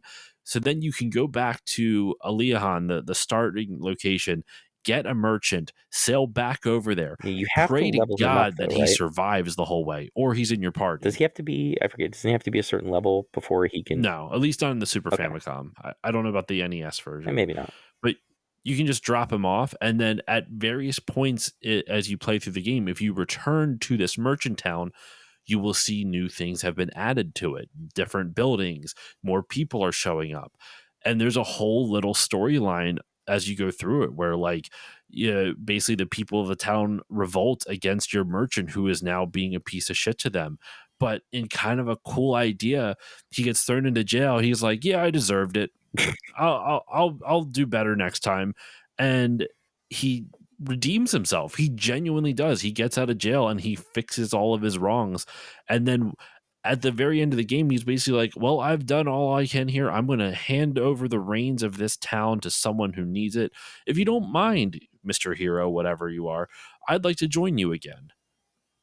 It's kind of cool, Mhm. like a really it there's a whole character arc to your non-existent character because your character doesn't really have a character arc. Right. None of your party members have a character arc, but your merchant does, and that's kind of cool. Yeah, I mean the sage thing, um, which is more of a game mechanic thing than it is a plot thing. Like, oh, if you get to level 20 and you are willing to study, if you want to spend a semester studying this book, I can make you a better version of the class you are. This is the only thing that actually has some meat to the bone in terms of giving anyone other than the hero any meaningful exposition. And yeah, it's a lot of it happens off camera, which is unfortunate, and you don't have a lot of influence over it, which is unfortunate. But it's nice that they tried. It's an ambitious idea that I wanted to like more, but I think the main issue I have with it, I actually think the way it's done in terms of if this was a side quest, Hmm. this would be perfect because you just kind of check in on it as time goes on, blah blah blah. Like Right. you can see the fruits of your labor sort of through it by like, I'm the one who helped. I brought this merchant here, and you can kind of see it grow. It's a really cool through line to kind of see your progression through the game, even like how close you are to Baramos. Because but if you visit it right before you go to fight Baramos, that's when you get the whole, oh, this is, I've redeemed myself now. Um, but you have to do all that to get the yellow orb. Hmm. You need to do this in order to get the yellow orb. And I think that's You, bullshit. I think that is like you have to luck yourself into finding this merchant town and then make sure that you come back to it with your merchant. right. I the issue it just reeks of what I was saying before where like you have to luck into finding the stuff. You have to search every corner of this world to find what you need to do, even if a villager doesn't tell you. And then they punish you for doing that by putting you through tons and tons and tons of random encounters. I just I want to like this game more because I think it has lots of cool ideas, Yes.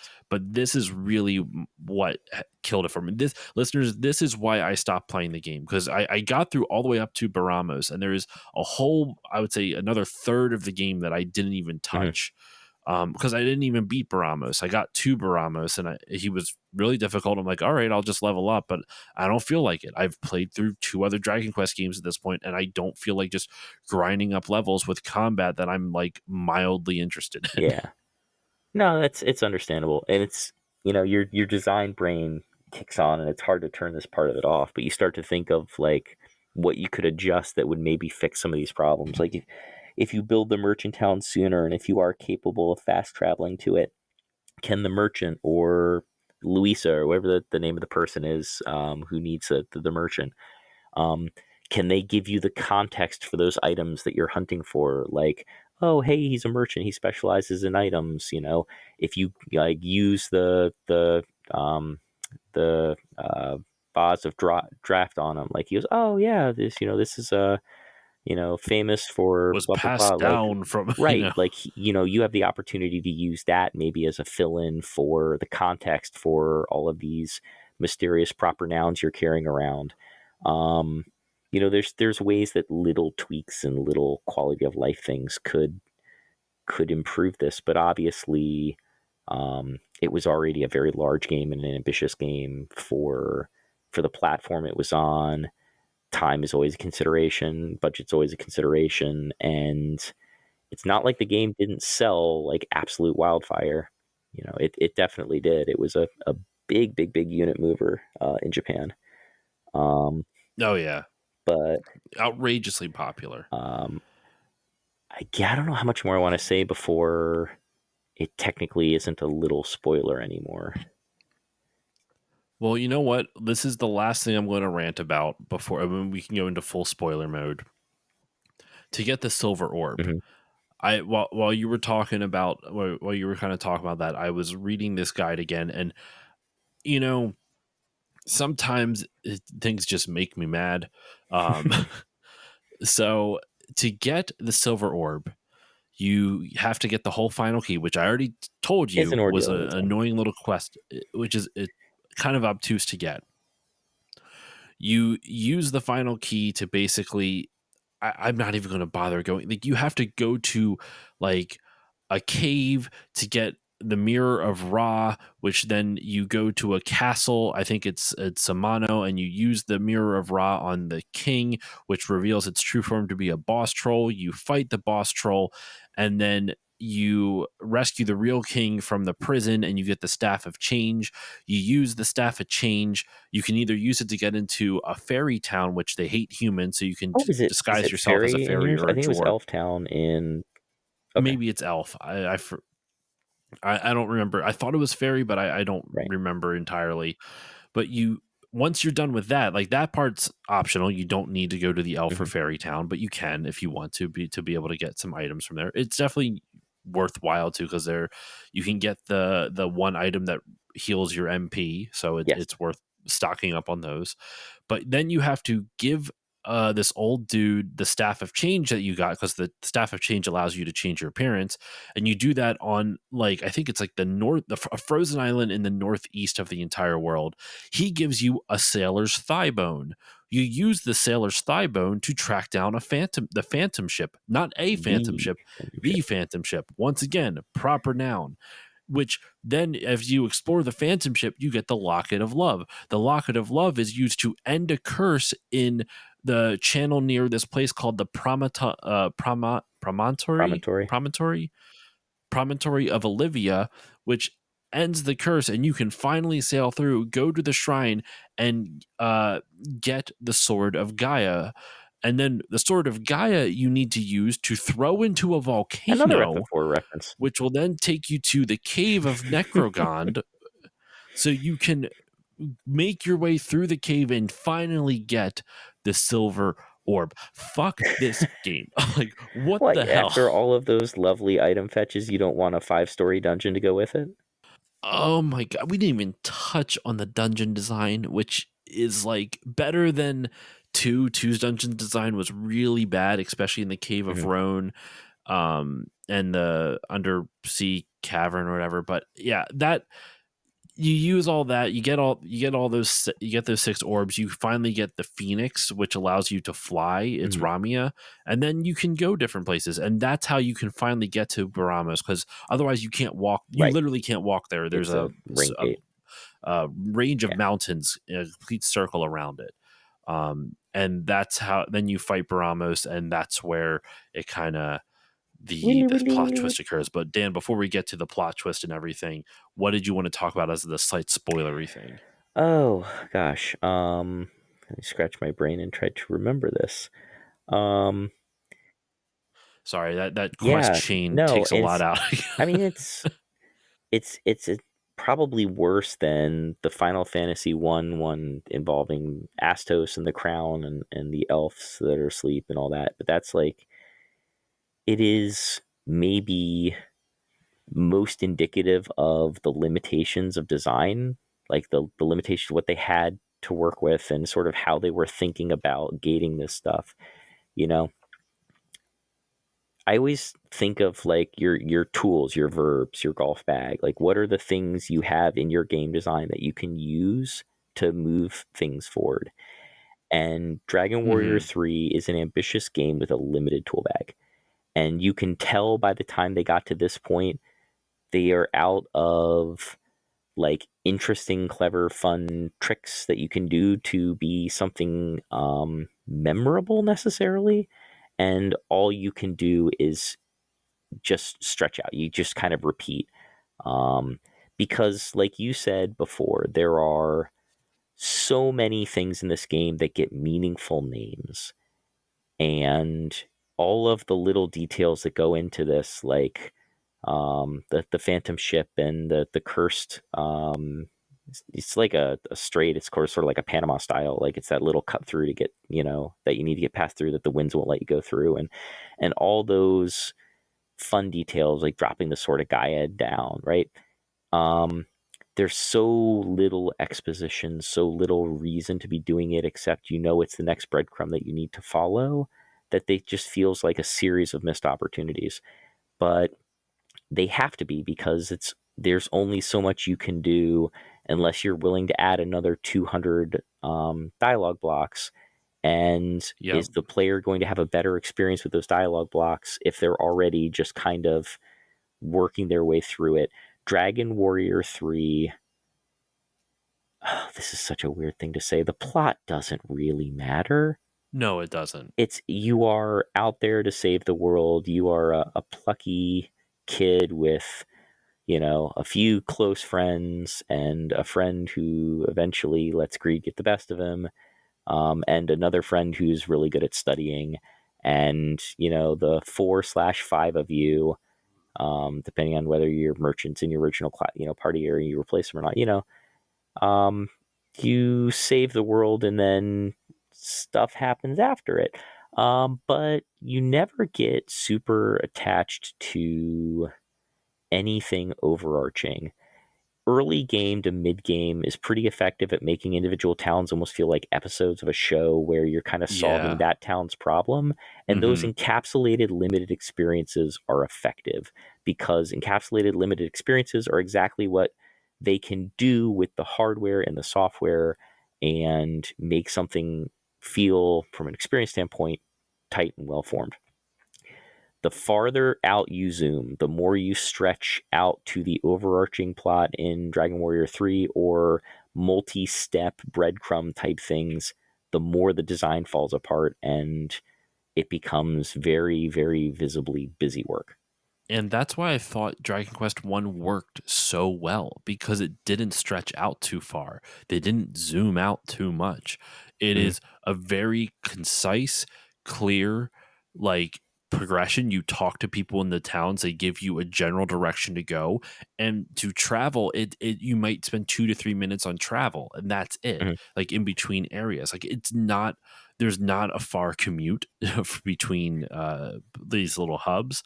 Yeah. uh And I think like Yuji Horii really likes to have your character be a silent protagonist because he wants the player to project Yeah, that's themselves that onto the tabula character. rasa that's supposed to be you. Yeah. And I don't mind that, especially if he for his writing style in these where there's like these little vignettes, like you're supposed to go into these towns and solve the problem. So it makes the player feel like they themselves are going into these towns and becoming part of the community and solving the problems of these towns.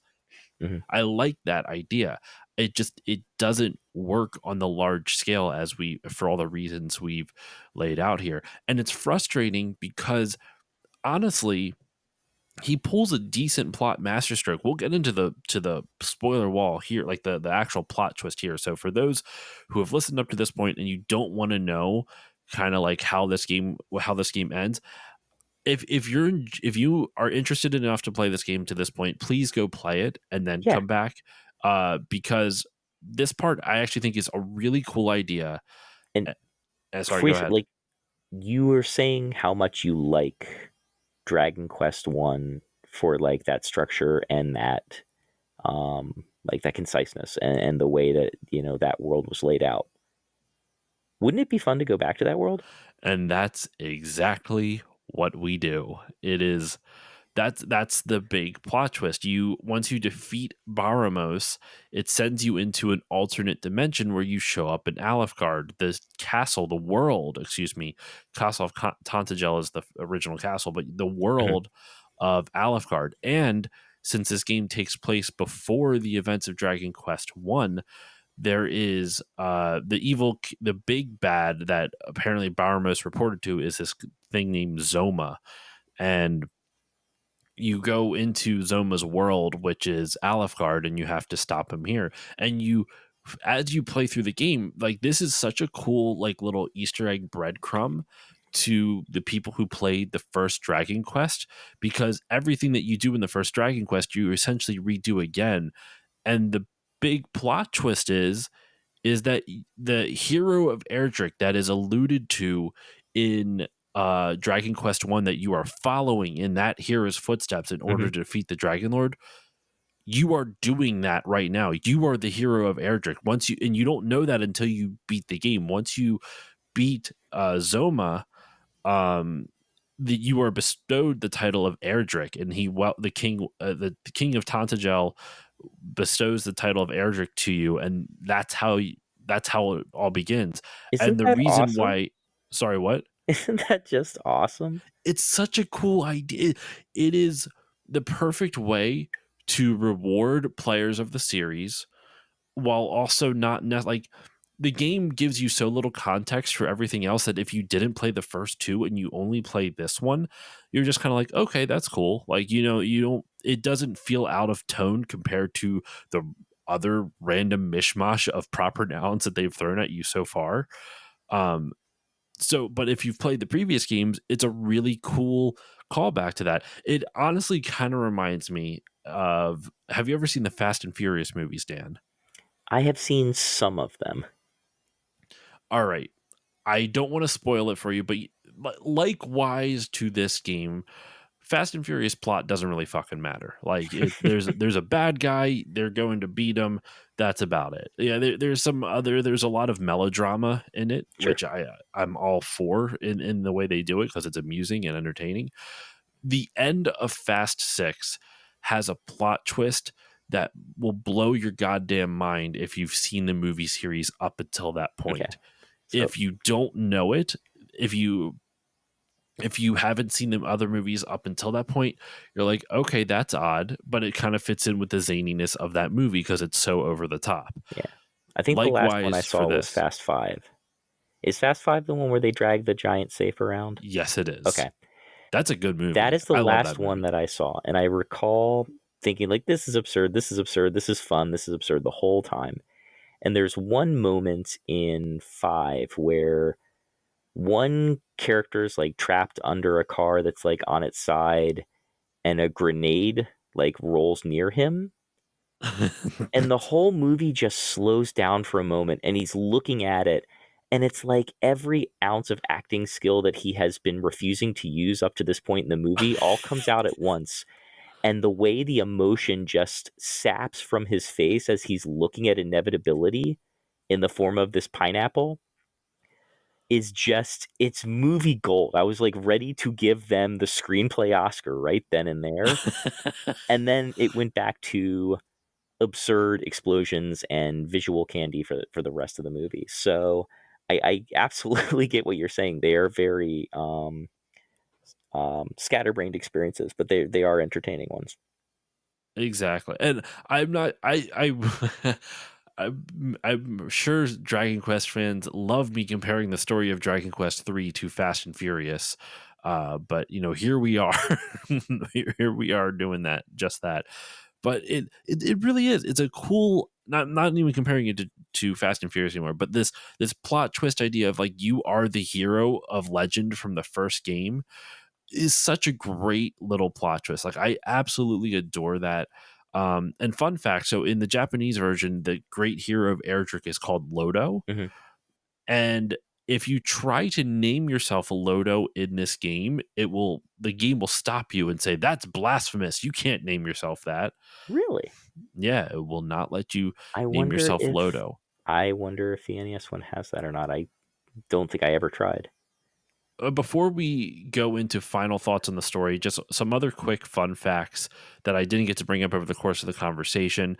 This was the first game to actually have a battery backup in Japan. Hmm. Up until this point, the Famicom versions used password systems, Wow. which for RPGs just sounds wonderful. That's No, no, just it doesn't. Like at least make the game an FDS game and put it on a floppy and save to it that way. Like, oh, that's brutal. I will never forgive. I think the worst offender for me as a kid was River City Ransom, and its short novel of a password that it had. But yeah, that's trippy. I did not realize this was the first with battery backup. Yep, and they knew they could have put it on the Famicom Disk System, the original Dragon Quest, Hmm. but they chose not to because they thought it would limit the appeal because not everyone had it. Right. Like putting it Sure. on the disc system, you're automatically decreasing the audience that has the ability to play it. So they didn't want to do that. Hmm. But this one is the first one that had a battery backup. They also puzzles for this game were scaled up compared to Dragon Quest 2. They mentioned in the interview entire towns could be puzzles, and when I read that, I'm like, oh, the merchant village. Right. That's exactly what that is. That entire town could be a puzzle, or as we saw with some of the other crazy uh, quest chains that I mentioned, like just the staff of change and everything, and all that other stuff. Like Hmm. that's all those types of puzzles. They also wanted to, or let me see for Dragon Quest 2, no one played the game from start to finish during development. That's why that game is such a tuned, like it is a mess in terms of balance, and they openly admit that that's not like it's a secret. Hmm. Like I mentioned in the last episode, Yuji Horii openly admits that they did not give that game the time that it needed to bake and to fine tune it. So in Dragon Quest 3, they gave themselves a lot more time to do it.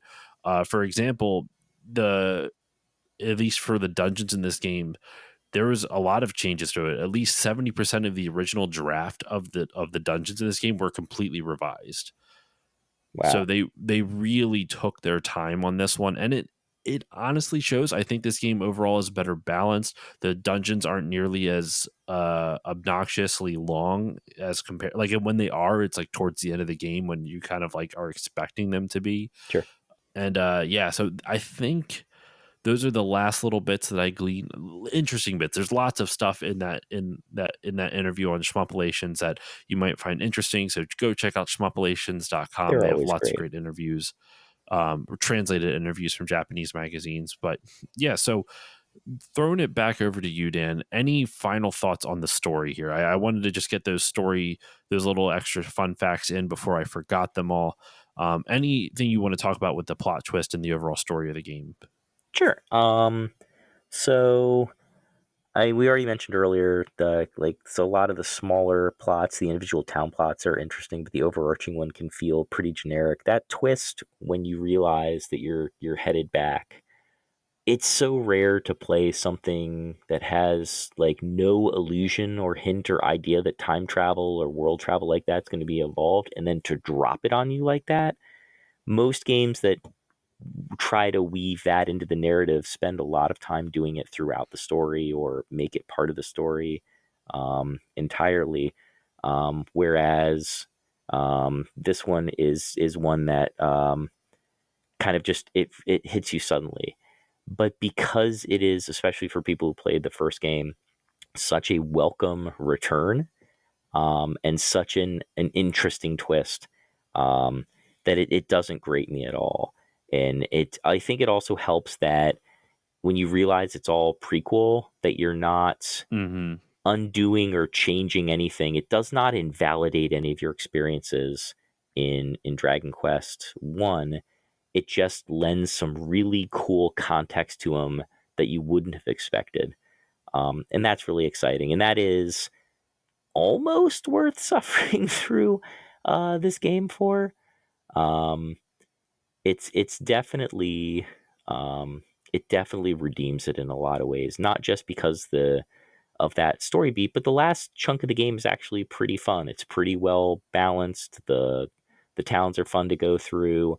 There's some really really powerful items at the end if you're willing to fight your way to getting them.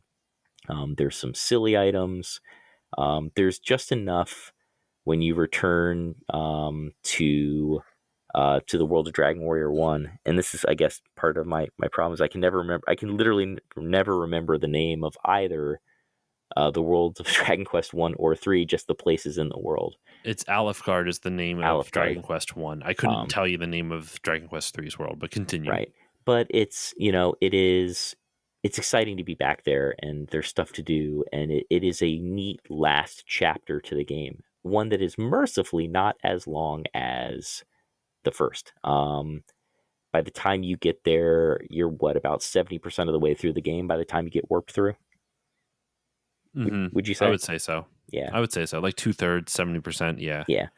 And the story beats in that second half are just as, if not even more direct than the ones in the early part of the game, right? You already know who this new big bad is because he has introduced himself to you, or rather, through Barmos's monologue there. You kind of know exactly what you're on to. Like, oh no, I guess it is Zoma technically who introduces himself before you get teleported, isn't it? Mm-hmm. And so you get winked in the new world slash old world, and all you have to do now is march your way through some familiar towns, kill some even stronger enemies, level up a little more, and go beat a second final boss's face in. And you also get to find out what happened to your dad there. You find That out because is true. he disappears in the game fighting that dragon. Hmm. Only and you do find him in Zoma's lair, and he's still fighting that dragon. God knows how many days or months he's been fighting him in that other world.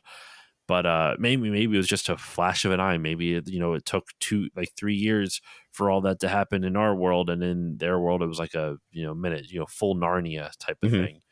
Um, but he does end up dying, and however, I did see. I was watching a long play of it. There is a side quest where you can like go to basically like full Dragon Ball Z. You can go to like heaven pretty much and request this like dragon to grant you a wish, and you can choose like the options that you can choose. Like one of them is like you can choose something lewd. Like you literally specify like I want to do something lewd or something like that. Hmm. But then one of the options is I want my dad to be alive again. I'm like, well, Oh, why would you not choose that one? I don't remember any of that. I wonder if that is also something that got added in. I wouldn't be surprised. I'm trying to see if there's like uh, new tunes composed for new areas. I'm trying to see if there's like anything else with that. But yeah, it was definitely a side quest. I forget exactly how you get to it. It's not worth going into all of that here now because it's completely optional after you beat the game type of thing. Hmm. But still, it's pretty cool, and I still love that Dragon Quest does what they've done in other ones where maybe it's not after you beat the game. You might have to do it before. No, because your dad has to die. So yeah, it has to be after you beat the game. There's a I think sentence: you, "Your dad has to die." Father, no. um, I think you can travel back to the original world you're at, which makes sense because in the Legend of Erdrick, just as much as quickly as he arrived to defeat the evil Zoma, he disappeared, and Mhm. that's why it makes sense. You go back to your original world, Right. but all the monsters are gone now. It's a peaceful land, which is kind of cool. But you can go. You have to fight this like god dragon thing, and it's as a test. He's like, "Oh, you're pretty strong. All right, I'll grant you your wish." Interesting. And then you can do that. So I don't know if that was in the original version or if it's just like a Super Famicom or maybe even um like a later port of it. It could have been in like because I think the version I was watching might have been either the Game Boy Color remake or the mobile phone slash Switch version. I don't really know anymore, but I would normally be a little remiss about a game deciding that it was going to have a fun little side plot point where, battling or, fighting a dragon can grant a wish or whatever. But since Toriyama was signed on to this project, I think you're in the clear, right? I would say so. I mean, it fits with Toriyama's whole vibe and aesthetic. The last thing I want to talk about before we do our final thoughts or wrap up and Yeah. everything is just something I didn't we literally did not touch on, but the mini games. There is that like you know what? I don't know The, if it's in the the NES gambling. version. No, not gambling. There's like a little board game mini game. I don't remember a board game minigame. That might be expansion only. I know the NES one has the monster arena that you can bet on the monsters. Okay. Um, and I can't remember. That might be in Rome. It's one of the ones fairly early on. It's you get like Yeah, it's the it's fight called ring. Pachisi or something like that. Interesting. Let me double check on this. Dragon Quest 3 yeah. Pachisi is like basically it's like a giant ass board game. It's a bonus feature exclusive to the Game Boy Color and Super Nintendo version. So Gotcha. you Okay, didn't so see it I did not anything see it. else. Wow, they really added a lot They of crazy did. things to this. Like, listeners, seriously, go to the Dragon Quest wiki and just look up the. I have it here somewhere. Where the hell did I even lose it all?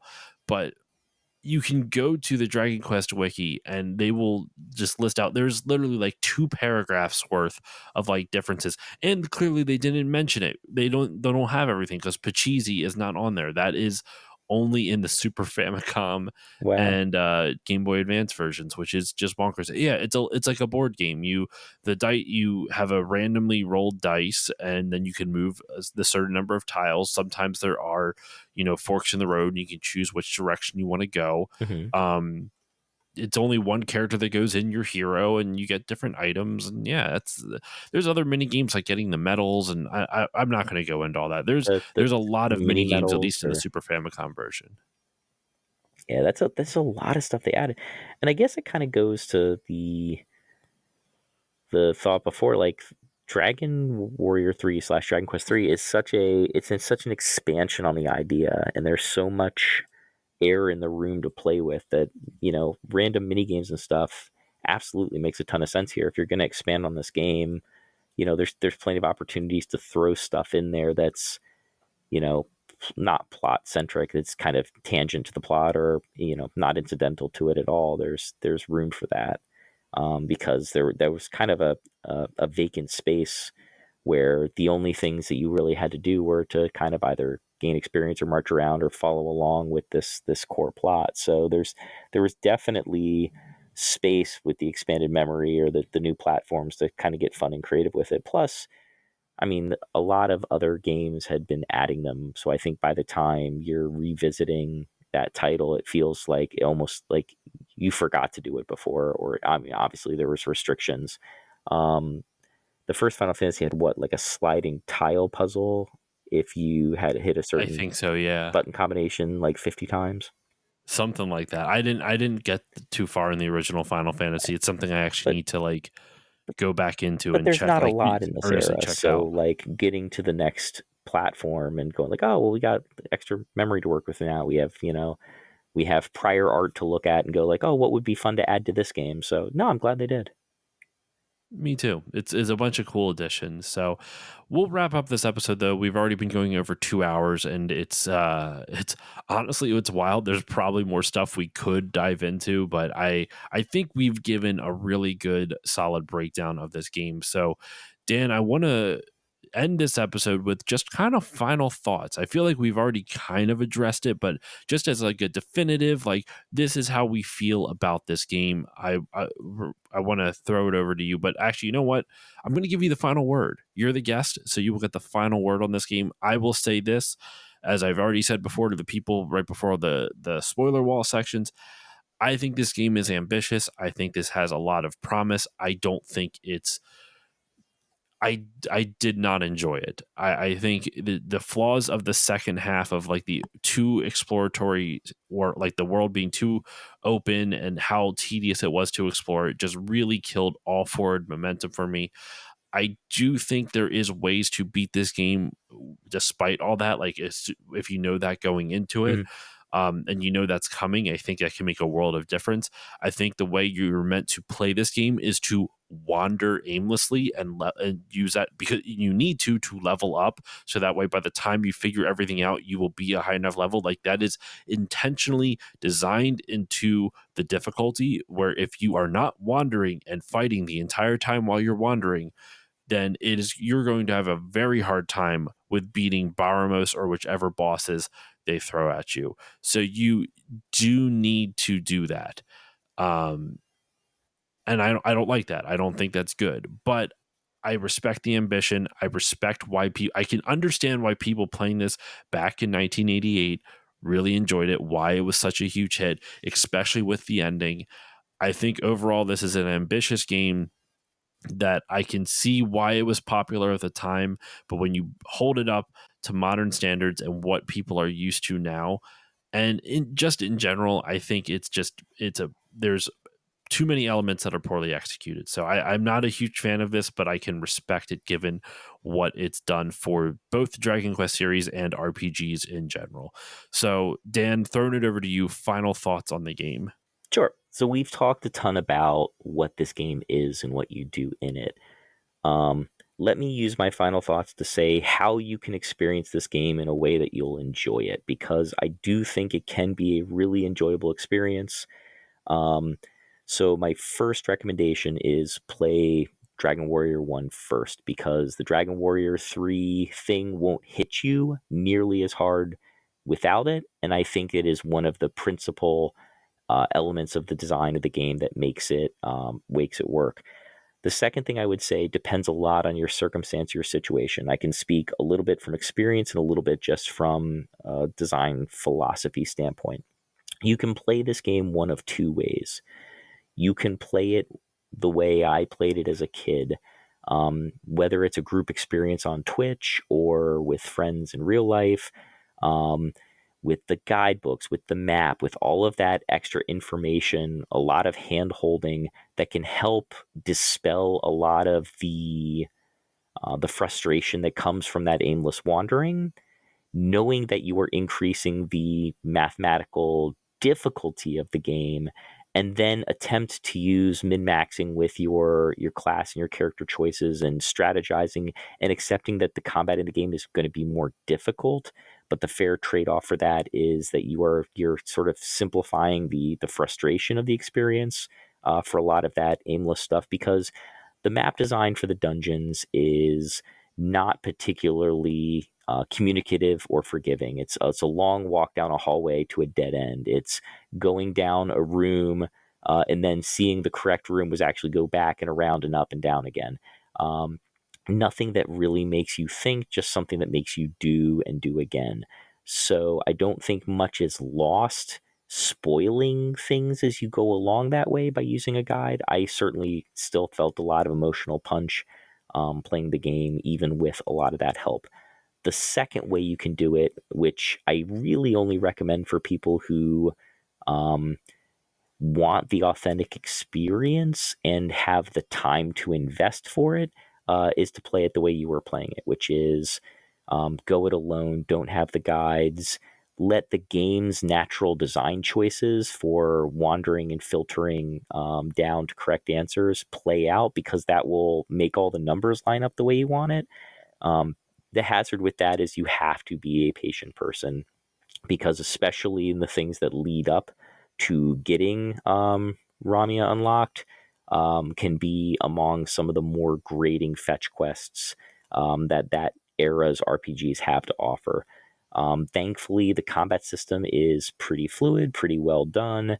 The rewards for leveling up are always worth the fights. The fight music isn't too bad. And as long as you don't overextend yourself, and especially because you'll be doing more fights, you won't run into the frustration of dying too much, I would say. Hmm. Dying is definitely costly in Dragon Warrior 3, but if played right, you're not going to die all that often. Give it an open mind if you are a fan of the genre, especially earlier entries. You can do a lot worse when it comes to like pre 16-bit JRPGs. It's among the best entries in that era. Now, that era has a lot more misses than hits, and they were still getting their footing down. As most fans of that space will know, you really start to see the golden age and hitting the stride with, the 16-bit consoles. But if you are willing to accept the flaws that this game does have, I don't think you're going to find many better experiences in an 8-bit system for a JRPG. It is definitely a memorable experience. It has the customization. It has the depth of gameplay. I think you can sink 40 to 60 hours into this game easily, especially if you are doing it via wandering. Um, Hmm. Yeah. Whether you necessarily enjoy those 40 to 60 hours is very subjective, and that's going to be a very personal experience. But I don't think this is a game I would have much trouble recommending to role-playing game fans. For someone who isn't necessarily a fan of that genre, there are 100 games you could recommend before this, and they are all on newer consoles. Yeah. If you're not an RPG fan, I would not recommend this, and as a first RPG for damn sure. But yeah, well, that is our thoughts on the game. That is our final word on it. So thank you once again for joining me, Dan. This was a lot of fun, man. I really enjoyed breaking down this game. I was nervous because I didn't beat it. I'm like, well, am I going to be able to talk about this enough? And I think we did. So before we go, before we kind of head off, where can the good people find you online, and what would you like to promote? Well, right now they can find me in a closet. But um, in all seriousness, my name is Daniel Greenberg. I am a professor of computer game design at George Mason University in Fairfax, Virginia. My teaching is mostly on the history, design, and programming of games. We also go to conventions around the U.S. With my team at Winter Iron Game Studios. We do academic panel lectures at various conventions across the country.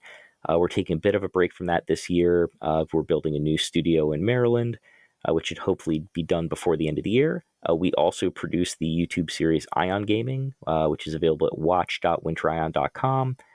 That's a review, let's play, critical analysis show that we've been doing on and off since 2015. We're probably close to about 750 videos in that series now. And all of our lectures from the various conventions we go to are also posted there. So if you can't make it to any of the conventions we're talking to, usually a few months later, you'll find a video of our panel posted there. And then if you have any questions, I'm very easily accessed on the web. You can email me at info@winterion.com. We're on most social media at Winterion or some variation thereof. And I'm always happy to talk game design with people. And then I guess the only thing I've got to plug would be we are almost done with Ultimate Nintendo Guide to the N64 Library, which is the third Yes. entry in the Ultimate Nintendo series. Um, for those of you who don't know Pat Contry, another YouTuber, Pat has been working on these books for years. The NES book, I did not have a hand in the original print of the NES book. The Super Nintendo book, I was brought on as a writer and did about 10% of that book. I've taken on much larger share of work for the N64 book, including writing, editing, technical review, assisting the other writers and stuff, where if I had to math it out, I probably touched about half of that book.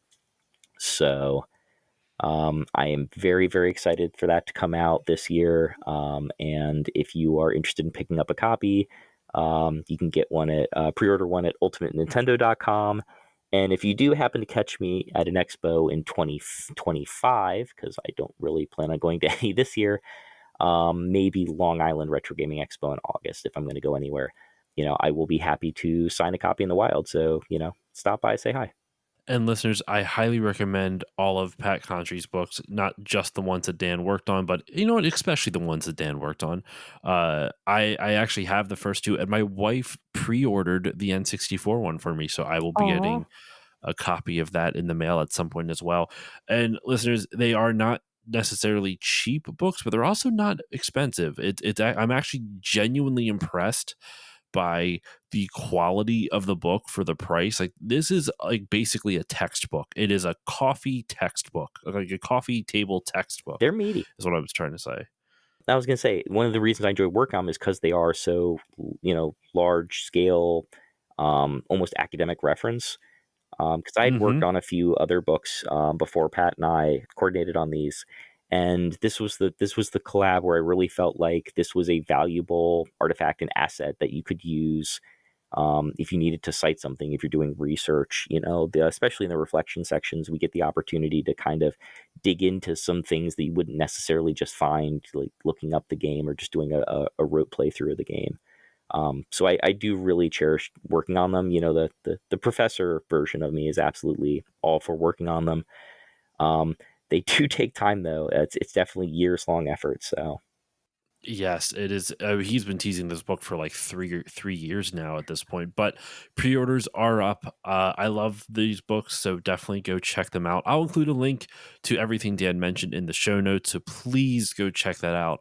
I highly recommend all of it. For myself, of course, you can follow me on social medias at Still Loading Pod. Facebook, Twitter, Instagram, Threads, Blue Sky, also Twitch at Still Loading Pod, at Still Loading Podcast on YouTube. If you want to support the show, please consider giving it a 5-star rating or review on whichever podcasting app you use. It helps more people find the show. It pleases the algorithm gods, and it makes me feel happy. And I like feeling happy.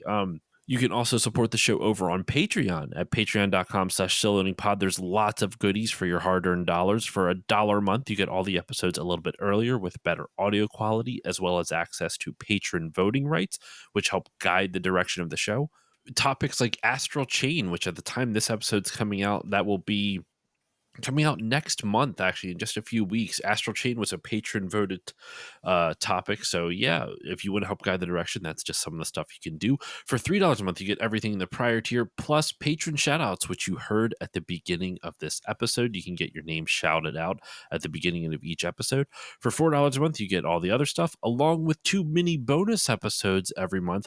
And for $5 a month, you get everything that I've already mentioned, plus access to, well, right now it's Still Bonding, but it's going to be some other movie franchise shortly. But Still Bonding, my monthly James Bond podcast where me and a bunch of friends bond over 007. I believe this month's episode is Quantum of Solace, which should already be out by the time you hear this episode. So yeah, that's everything I got going on over there. Patreon.com/stillloadingpod. Yeah, so I think that's it. That's all the time I got for you for this episode on Still Loading. Thank you all so much for listening. Dan, thank you once again for joining me. happy to. And with all that said, listeners, I will see you all next time.